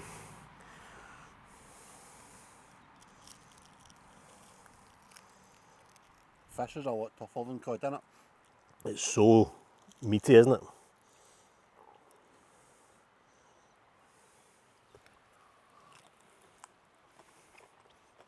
Proper meaty. How's the batter? Get a bit of the batter. The fish is fantastic, isn't it?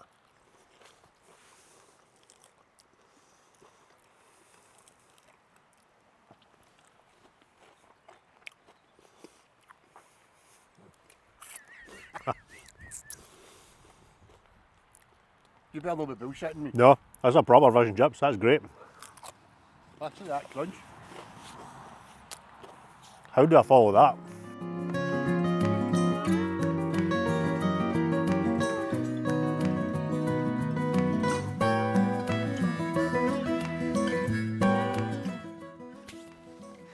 That was honestly one of the nicest fish and chips I've had in a wee while. Ling, my new favourite fish, I think. But aye, how do you follow that? Well, this is how you follow that. Cullen skink.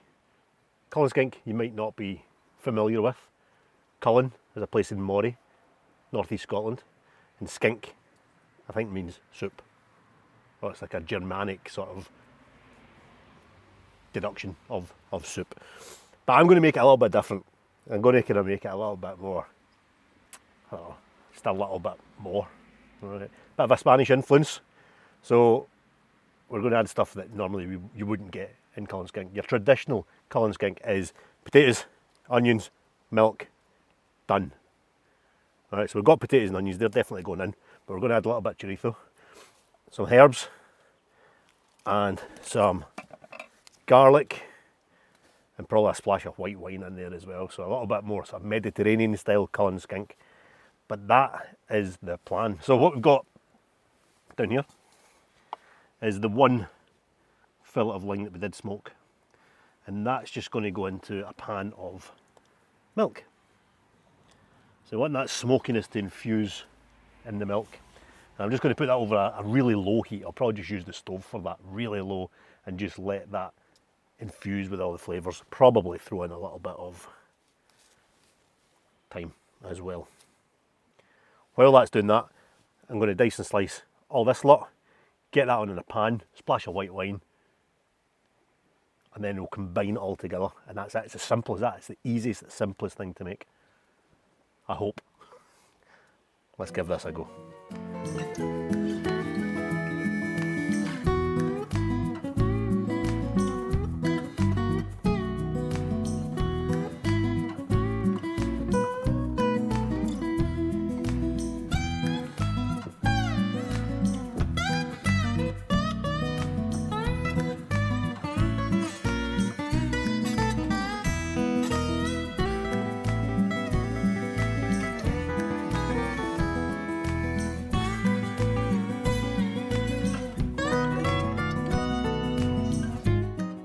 So we've got that garlic, some onions, chorizo, and the potatoes. And you know what? It's all going in.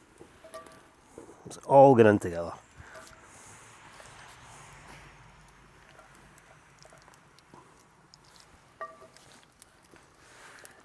Nothing fancy here, just a lot of it. I'll try to keep the pan off the majority of the heat. I don't want this to burn too much. I don't want it to burn at all. Just slide it in a little bit.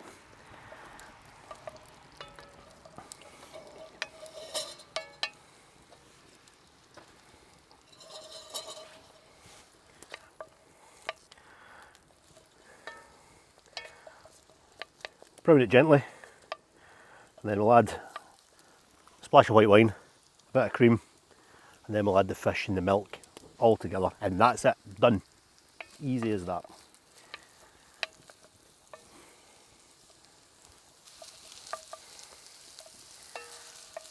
So cullen skink is very similar to like a chowder, like an American chowder, a French bisque. All the same stuff really, isn't it? Creamy soup with fish. So while that's going gently, this has been sort of simmering in the milk in the time, and I'm hoping it gives the same smoky effect as a smoked haddock, but we shall see. Right, and just before that starts to stick, which it's starting to do now, a little splash of wine, Marlborough, Sauvignon Blanc of course. Not too much, but I'll just take all the sticky bits off the bottom of the pan. Let that cook down, let it evaporate. We don't really want too much wine in the sauce. Then we'll stick a bit of cream in there, add the fish, and it's done. Easy as that. Everybody else burst out laughing there when he's giving it Sauvignon Blanc, obviously. I didn't have a clue that he was on of it. So I'm going to have to try it. I'm a whiskey man.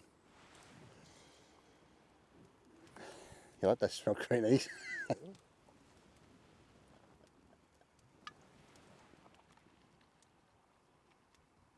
It's no mouthwash, just drink it. No.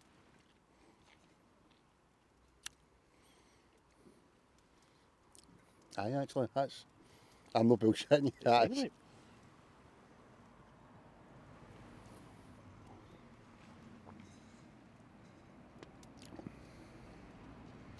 Here, I think I might have found a wine I like. See? Seriously, I cannot stand wine, but that is nice. Laughing. See, any Marlborough Sauvignon Blanc is good. Sorry for taking the piss out here, but that is quite nice. Yeah, I better stop drinking that. Right, that's pretty much that wine all evaporated. I'll quickly take that off the heat. And then I'll add a little bit of single cream.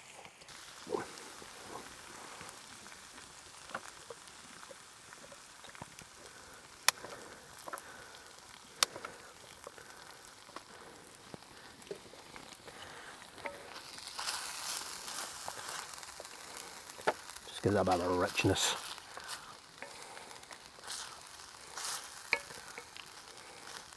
And then to that,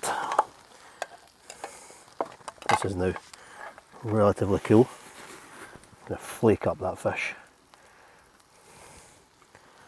That goes in.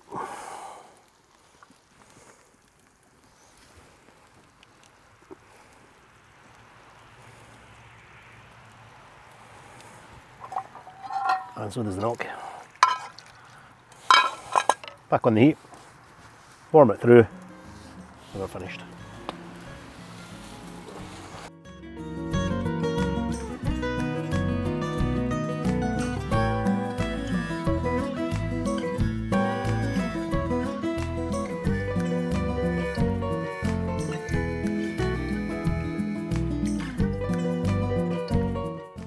Yeah, doesn't get any better than that. Bread, wine, and seafood. This is one of my favourite fish dishes. Let's get stuck in.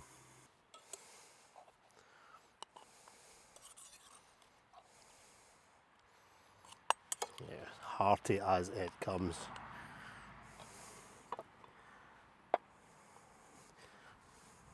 We've overdone the lemon, however.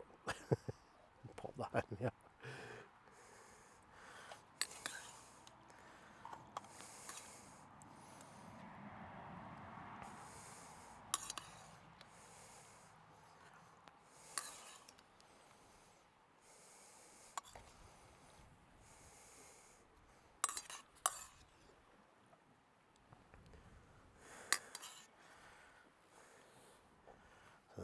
That, then the best bit.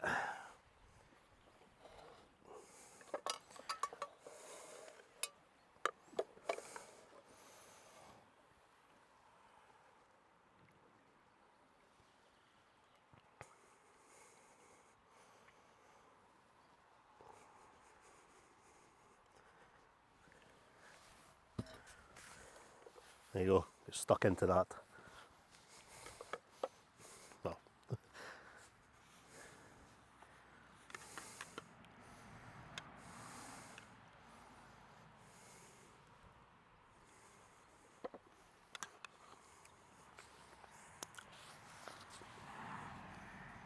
For you? Right, let's get into a bit of this.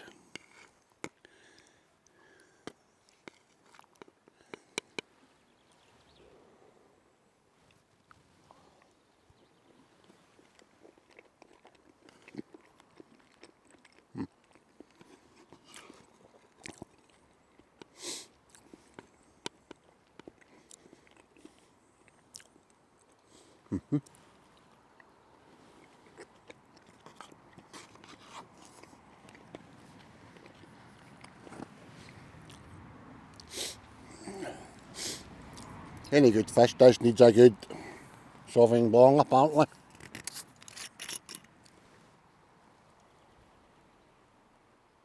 Classy. That complements that just lovely. That's banging.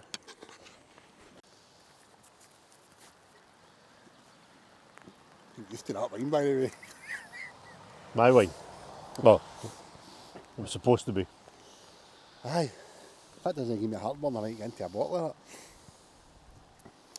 It's like he's discovered some new miracle drink. Aye, I'd never ever liked wine, but I like that. Anyway, I used to like fishing and all. Tough going today. However, We did get what we came for. You get your ling. Little one, little baby one. It's a tiny. And I got a stunning That was the fish of the day, male wasn't it? That was, cuckoo aye. to tick off Catch 22. species number 8. Happy days. What a fish, but Stunning, isn't it? The- Lovely looking fish. I know if you've obviously watched the video from a couple of weeks ago with the rock cook, What's the prettiest? It's difficult to choose, isn't it? answers in the comments. Let's see what the reviewers think, but I think I'm going to have to swing now in favour of the cuckoo. Oh, you think? Aye. I'm going to stick with rock cook. Are you? I think there's something just, I don't know.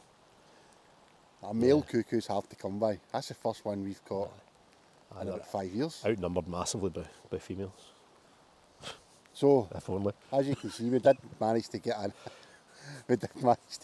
nice weather window to do that cooking. Aye, we finished just in time, I think. Because we're going to get soaked. This is my third jacket today. Chucking it down again. So fishing, not great. I got a line. We got what's it called? That's the one. For catch 22, and we got some food.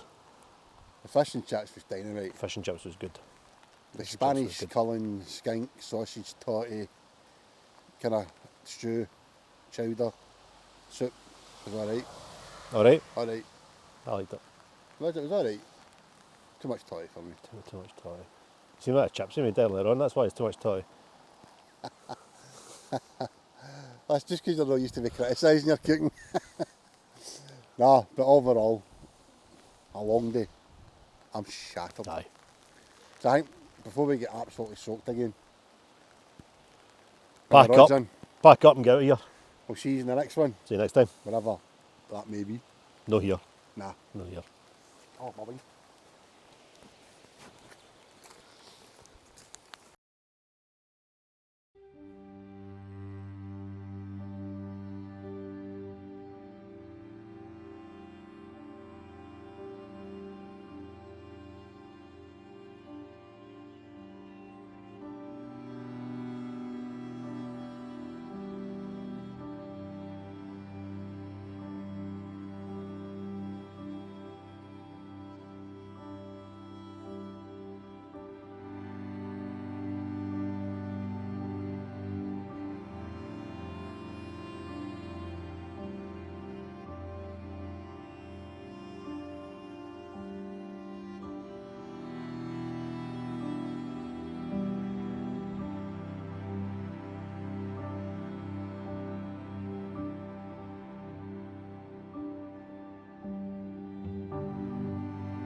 Welcome back to Angling 360 and welcome back to one of our favourite waters, which ironically We've not been here for ages. it's only our second time this year.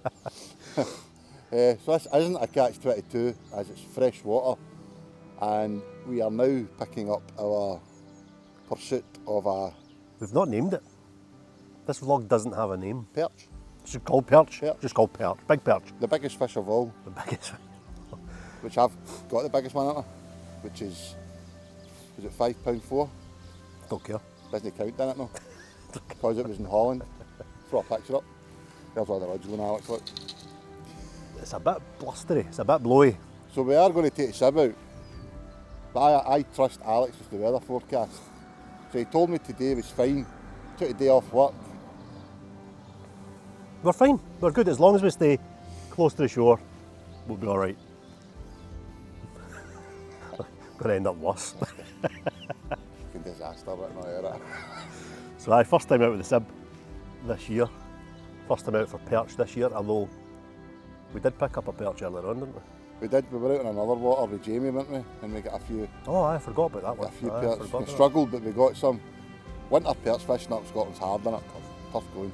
We don't do enough of it, to be fair, but Looking forward to getting this late spring. We're in summer now. Mid-June. There'll be summer. perch everywhere. That's summer.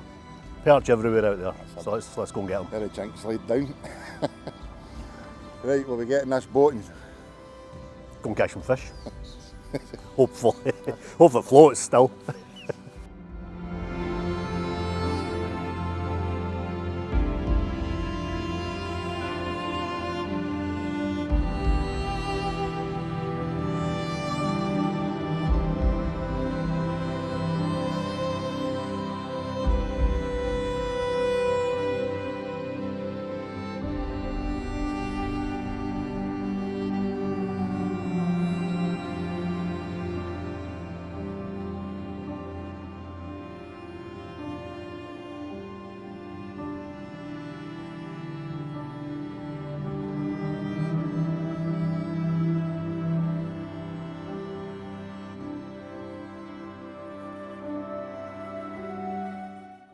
Right, we are afloat for now. We've come to a mark that we know there's fish. Well, we hope there's fish, but we've had them here before. And the go-to method today, well, was it ever going to be anything else? Drop shot lobworm, and we're sitting in about 30 feet of water.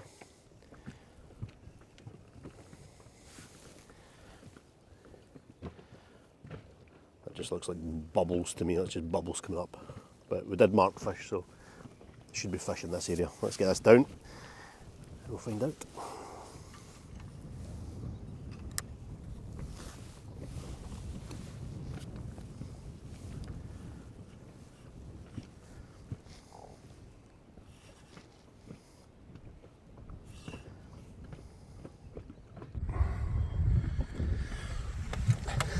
well, it's the boat rust, if you will.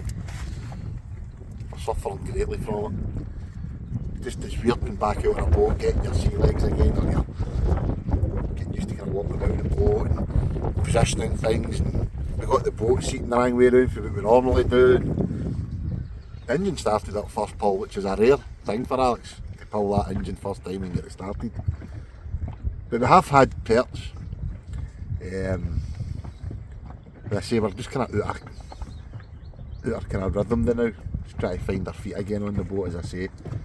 So we have had perch, I think we've had about 9 or 10 perch between us. I've got the most. All on the lobs. We have switched to some soft plastics, which I'm fishing just now, but we are struggling. We've moved about 5 or 6 times trying to find some fish. We found a shoal there and had a few, as I say, and gone. So we'll probably be moving again. I'm fishing the same as Alex showed you, the usual drop shot, with soft plastic there. See how we go. I think this is going to be easy. We shall do our best. Right, well, I get this anchor up again. Well, we're still getting them, but they ain't very big. That's about the stamp of the fish for today. Hey, there's a perch. I wanted that.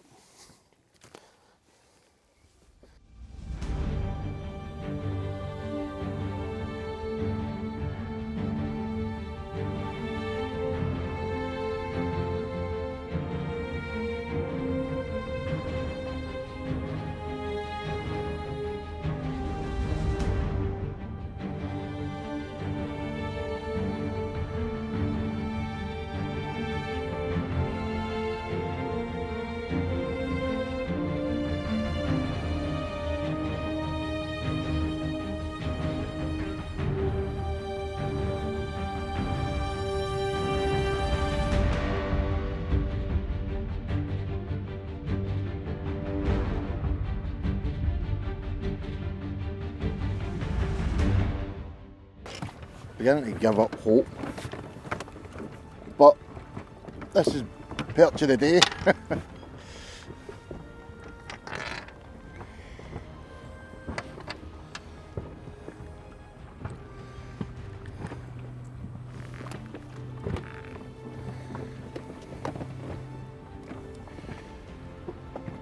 ain't no monster. But on a day like today, it's more than welcome.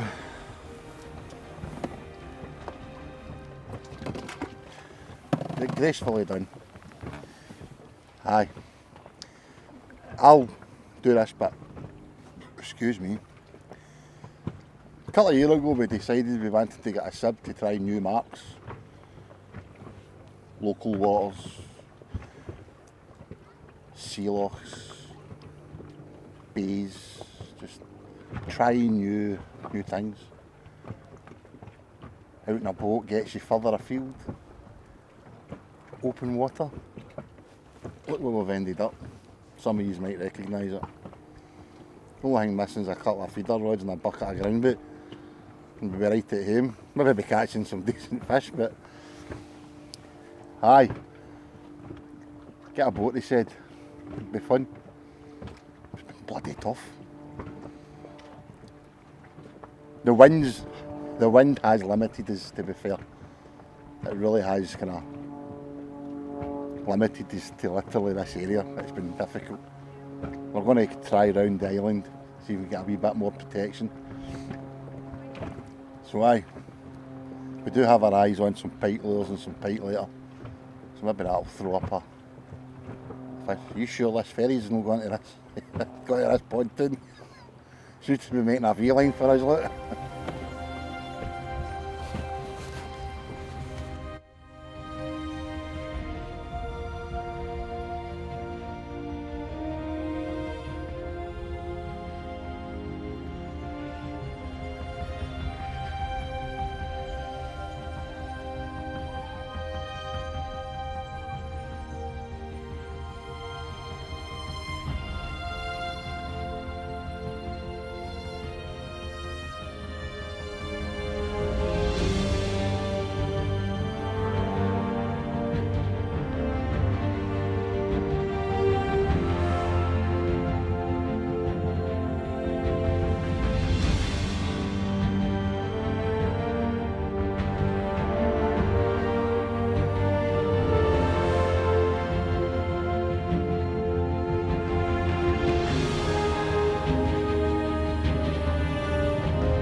Whoa, wind.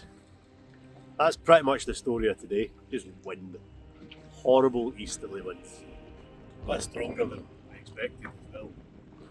And it's kind of limited what we can do today. We tried to kind of venture a little bit further away. But nah, it was too risky, so we turned back. So yeah, perch fishing 2025, not off to the flyer that we were expecting to do. We were expecting just to turn up and catch an absolute ton of fish. So yeah, tough start to this one. And another tough, not necessarily start, because the start was great. Jason Silver is going to ground to a bit of a halt as well. We have been out, if you're wondering where the videos are, there aren't any, because we've not really got any.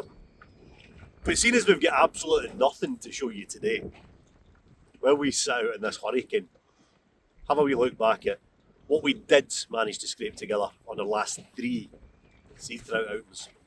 Don't expect any fish, however. I think Gordon might have got one. So he tells me, I don't remember. If you watched our last video, fly fishing on the river, I do apologise for my massive huff near the end of that video. You know what? No, I don't apologise for it. It was rubbish. It was absolutely rubbish. However, It was fucking hilarious. however, we're back out with the fly gear. However, this I am more at home with. 7-weight rods, 8-weight rods, sea trout flies, and none of your running water rubbish. We're down on the estuary and we're after sea trout. So welcome back to Chasing Silver. Chasing Silver, we've surprisingly, achieved our goal quite early on. Mid-April, we had that £5 plus fish in the net. So where to next? Well, the clue's in these. We're going to try and get any fish on the fly. A £5 on the fly would be fantastic. But let's not get too carried away. So yeah, a couple of sessions on the fly. The bombarder gear is in the car. So if a hissy fit does occur, we do have a plan B. But no, let's see how this goes. Believe it or not, I'm looking forward to it. Although I did say that on the last video. And we all know how that went.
This is nuts. This is the lowest tide I've ever remember seeing. I think on the gauge it's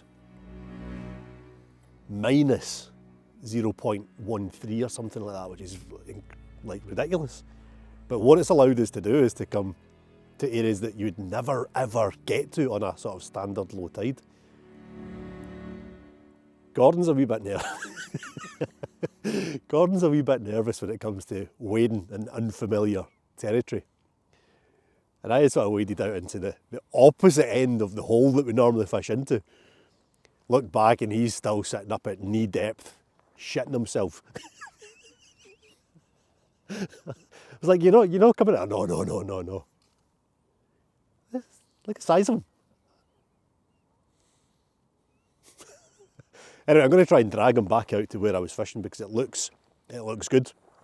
We've just stopped for a bite to eat there and seen a nice fish turn on the surface.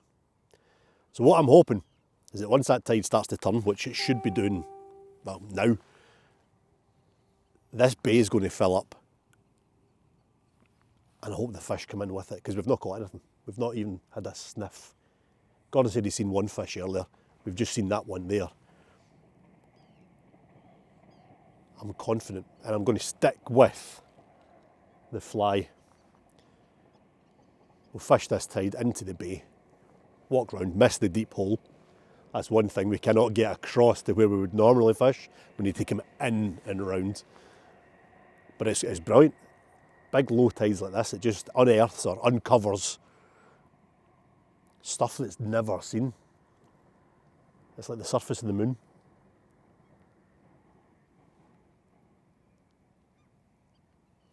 Right, let's see if we can get this big shite bag out into the water.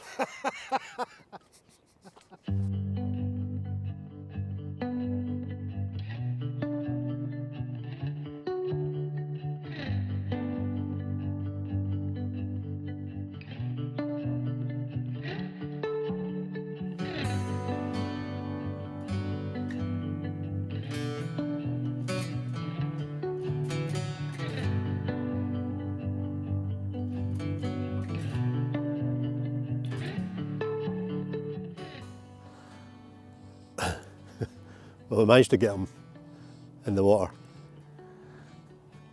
He's like, so how do we get out of here? If we need to, how do we get out of here? The same way as we get in. But the bay, it's filling up nicely. That tide's pushing in beautifully. However, that ripple, that lovely ripple we had earlier on, is completely gone. It's like a sheet of glass. But we have seen a couple of fish. So, you never know. It's just that run into dusk as well, so it's a good time of day.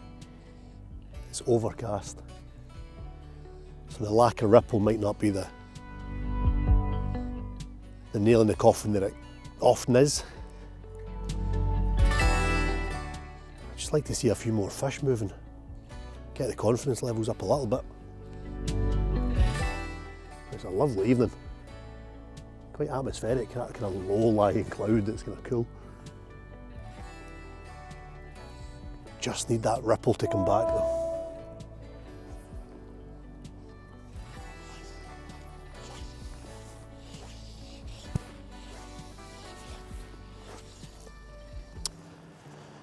We'll keep at it, work our way in, cover the ground.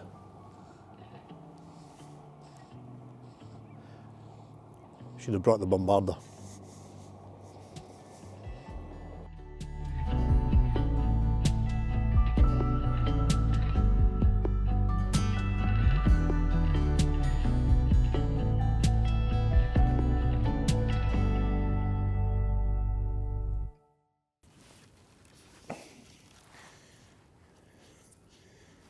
See, for about the last hour or two, I've been really confident, you know. Fucking hate fly fishing again. See, this fish really gets in my goat. But if you remember, when we done the wee mini trailer for this vlog, my goal, as well as a 5-pounder, was to get one on the bombarder mackerel strip, the lure and the fly. And I've done 2 of them. Last week after work I came down with Nathan, boy we know through social media, and we came down with the lure rods and I managed a nice fish, about 3.5 pound. Lovely fish, lovely fight from this very spot we're in.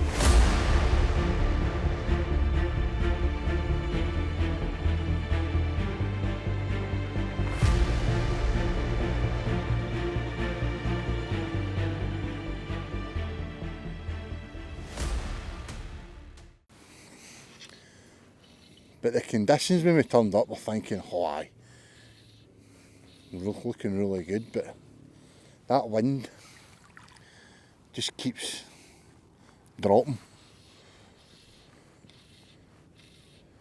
And the flat cam, as we've known, or have known in the past, just kills the fishing, as well as every other excuse we can come up with. No windy enough, bright sunshine, wrong direction of wind, no wind. I don't know, see when your confidence goes, your fly fishing ability goes with it. Alex asked me there, do you want to go up and change? I'm like, no, we're sticking to the fly. Being stubborn tonight.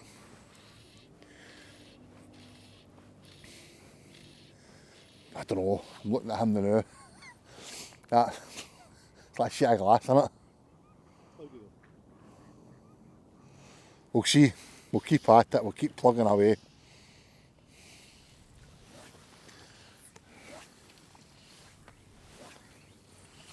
Ah.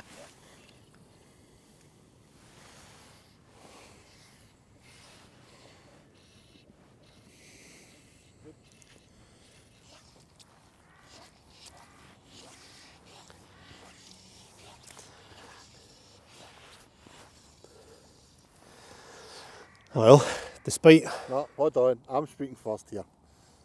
This man has just said, I'm feeling surprisingly confident. We've not done it, a tug, a bite or anything.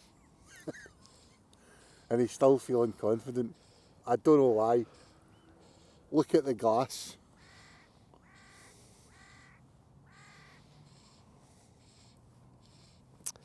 Well, before I was rudely interrupted. Despite optimism when we came down, there was a nice little ripple in the water when we came down. And it was looking quite good. Massive tide allowed us to get right out to areas that we've never fished before.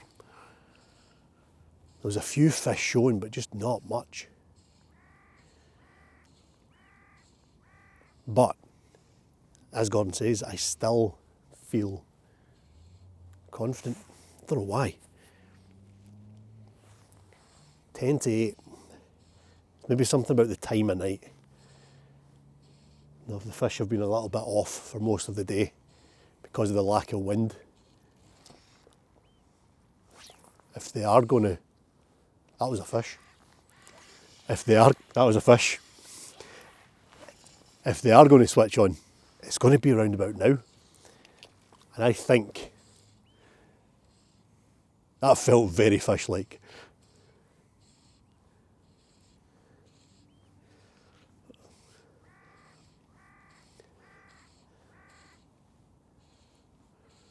Yeah.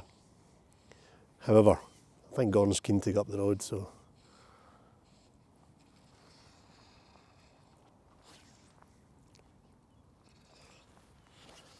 There may be a rock in front of me that I keep catching there, but that felt the same again.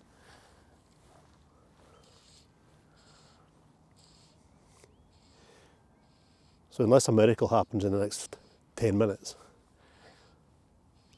as has been the case for every single one of our Chasing Silver videos, we'll take this one into the next session. Whether or not Gordon's got the fly rod out, I highly doubt Gordon will have the fly rod out next time. But depending on the conditions, I might stick it out. So wherever we are, we'll see then shortly.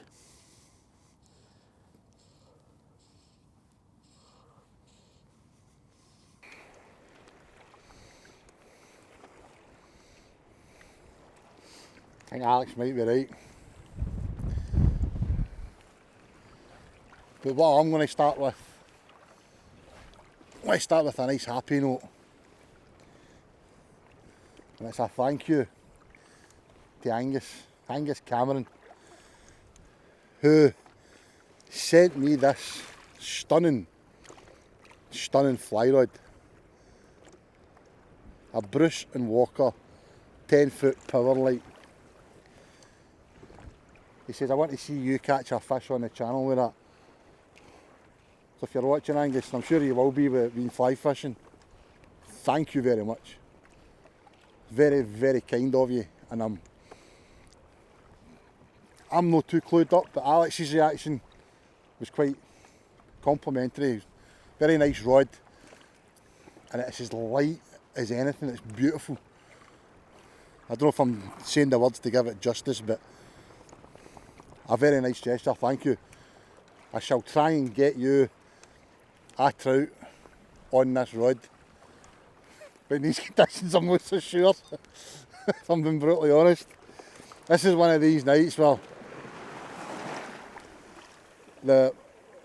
as we now call it, the Lombarder and mackerel strip, or herring strip, would have went down an absolute treat. But I only brought the fly setup. Alex brought all three, so he gave himself a decision to make. But now I know why he made it, because he probably looked at the wind before coming down. where I was in that shit hole called work and forgot to look. So,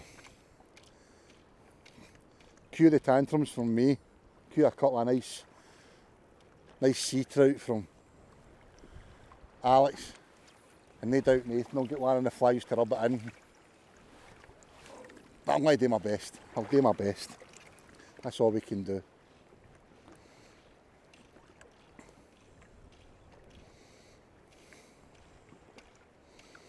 Well, yet again, part 4, and we've had to split part 4 over 2 sessions, as we did do for part 1, part 2 and part 3. It was a wee bit tough on the last session, on the fly, but I've got a confession to make.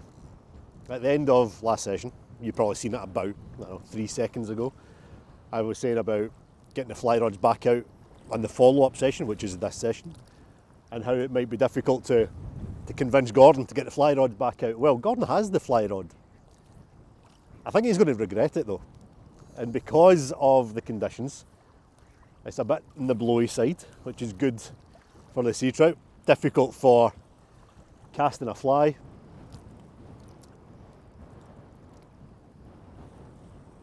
It's me that's chickened out. I have opted for a lure. So I've got the lure rod. Nice old sand eel lure up there, Savage Gear. 19 gram sand eel. I've got smaller ones there, but I'm going to start with the big one. Purely, well, for 2 reasons. The first reason, it's a bit in the choppy side, it's a bit blowy, it's a bit blustery. And although, yeah, you can turn your back against the wind, like Nathan's doing just now, we're joined with Nathan from Nathan Trout Fishing, I think. Am I right? Nathan Trout Fishing? Yep, check him out on Instagram. He's had a few nice fish lately on the fly. But nah, I'm going to go for the lure. It's going to be a tough one for these boys in this wind, I would think. But hey, hats off to them for giving it a go. Braver than me. Anyway, the lure will win the day. Watch this. Looks good though. Looks good.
Well, I'd love to say that this is the same session.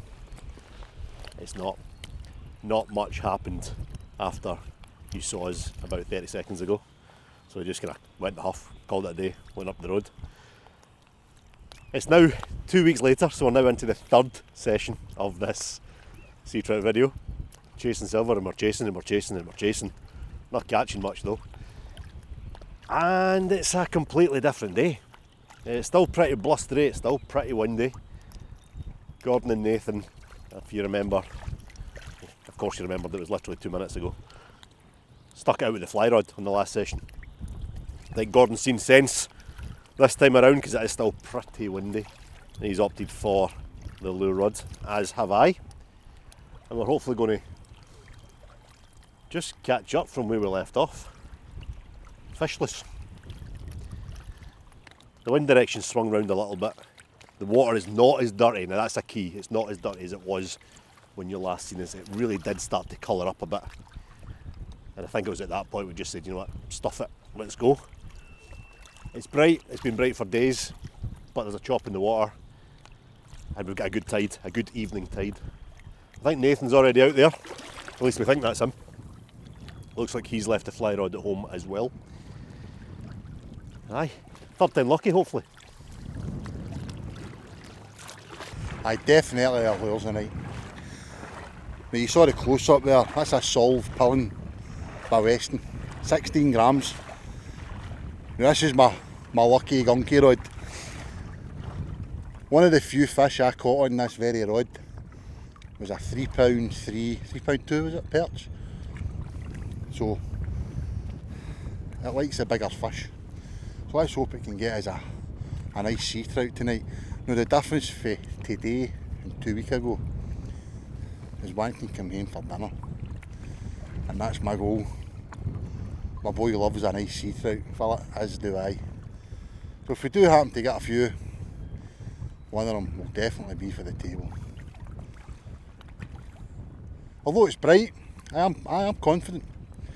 I've caught nice fish in these conditions before, and as Alex says, that chop's all important. We've got a bit of clarity in the wet stuff. Aye, confident.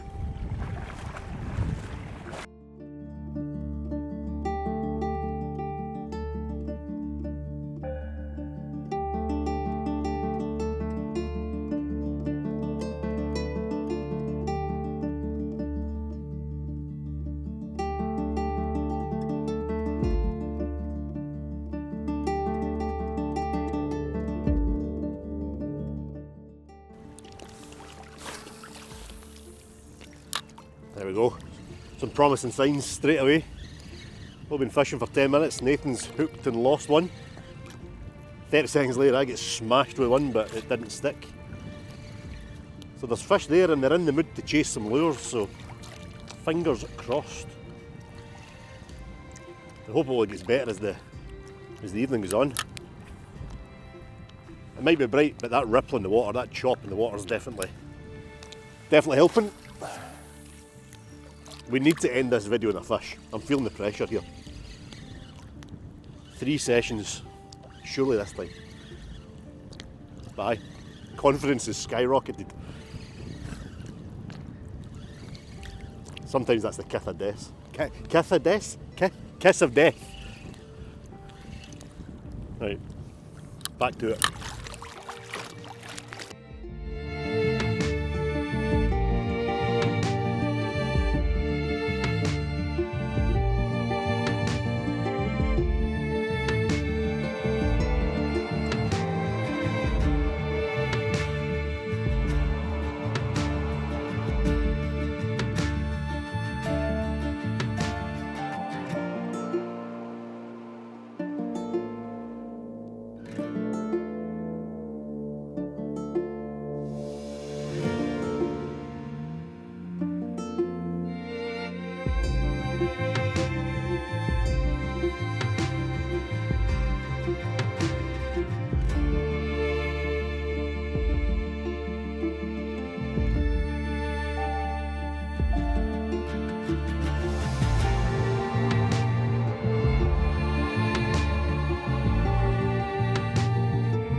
Well, we gave it a good go.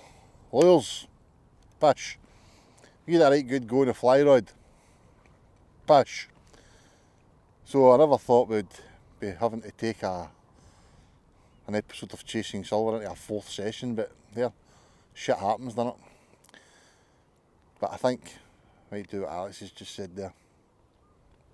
Break out the Lombarder and mackerel strip, try and save the day. Other than the fish that Nathan had on, by the time I'd get the phone out he'd lost it. Otherwise we could have had a fish in this video, Nathan. He chucked it about half an hour ago. But aye, that's fishing, isn't it? You win some, you lose some. But I'm no one for this. It's just good to be at part of either. So we'll give it another go tomorrow.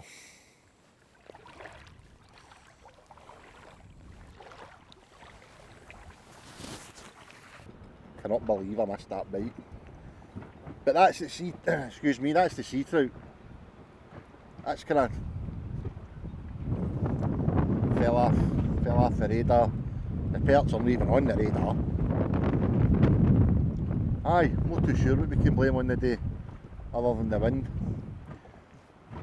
I've had bites on the soft plastics, lobworms, even threw some lures about for a while, but even when we were trying to scoot about, even trying to film some footage of the boat bouncing about, it wasn't possible. I was having to sit in the middle of the boat and stabilise the boat.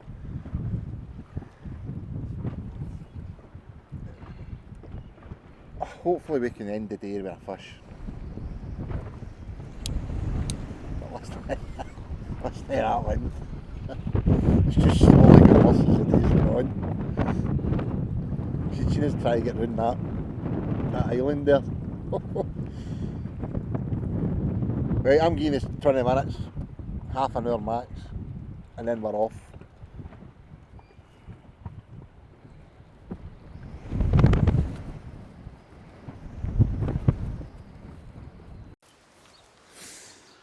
Thought perch fishing was supposed to be easy. Aye, so folk would have you believe. Took me, I was 38 right enough to catch my first one. Well, we caught double figures anyway. Got perch. Nothing to write home about, but we caught perch and that sea trout in the lure. Kind of wraps up the... I still don't remember that. You weren't there, that's how. That'll be why. I was with Nathan. Right. Nathan's still blanked since he's come out with us. So, this video is... Rubbish. No, it's no rubbish. It's It shows rubbish. you that... No, how would you put it? We're not sticking to our word that we're only going to show videos when we've caught and achieved a goal. No, this is fishing. Shit happens. You blank, you have poor days, you have good days, you have the ups and downs. But we're always learning. I don't know if I learned much today, right enough. I don't think we learned anything today. Aye, we couldn't just... It was so restricting with the wind. Just for your, obviously safety and all it. That's You don't want to push too far This loch can turn on you. downwind because you'll just knock it back. And it did turn on us a wee bit. It was alright. It was fine. It was He's got a nervous laugh.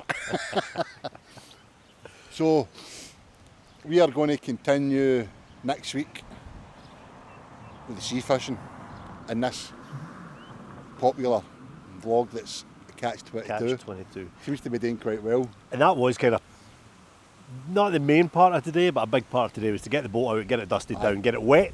That's the first time the boat's been out since September last year, so that's a good 9 months. Yeah. It's been in the lock-up, so So it all went well. all went well, no Let's- disasters. Let's get it on the salt.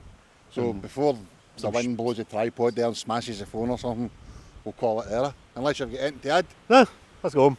home time.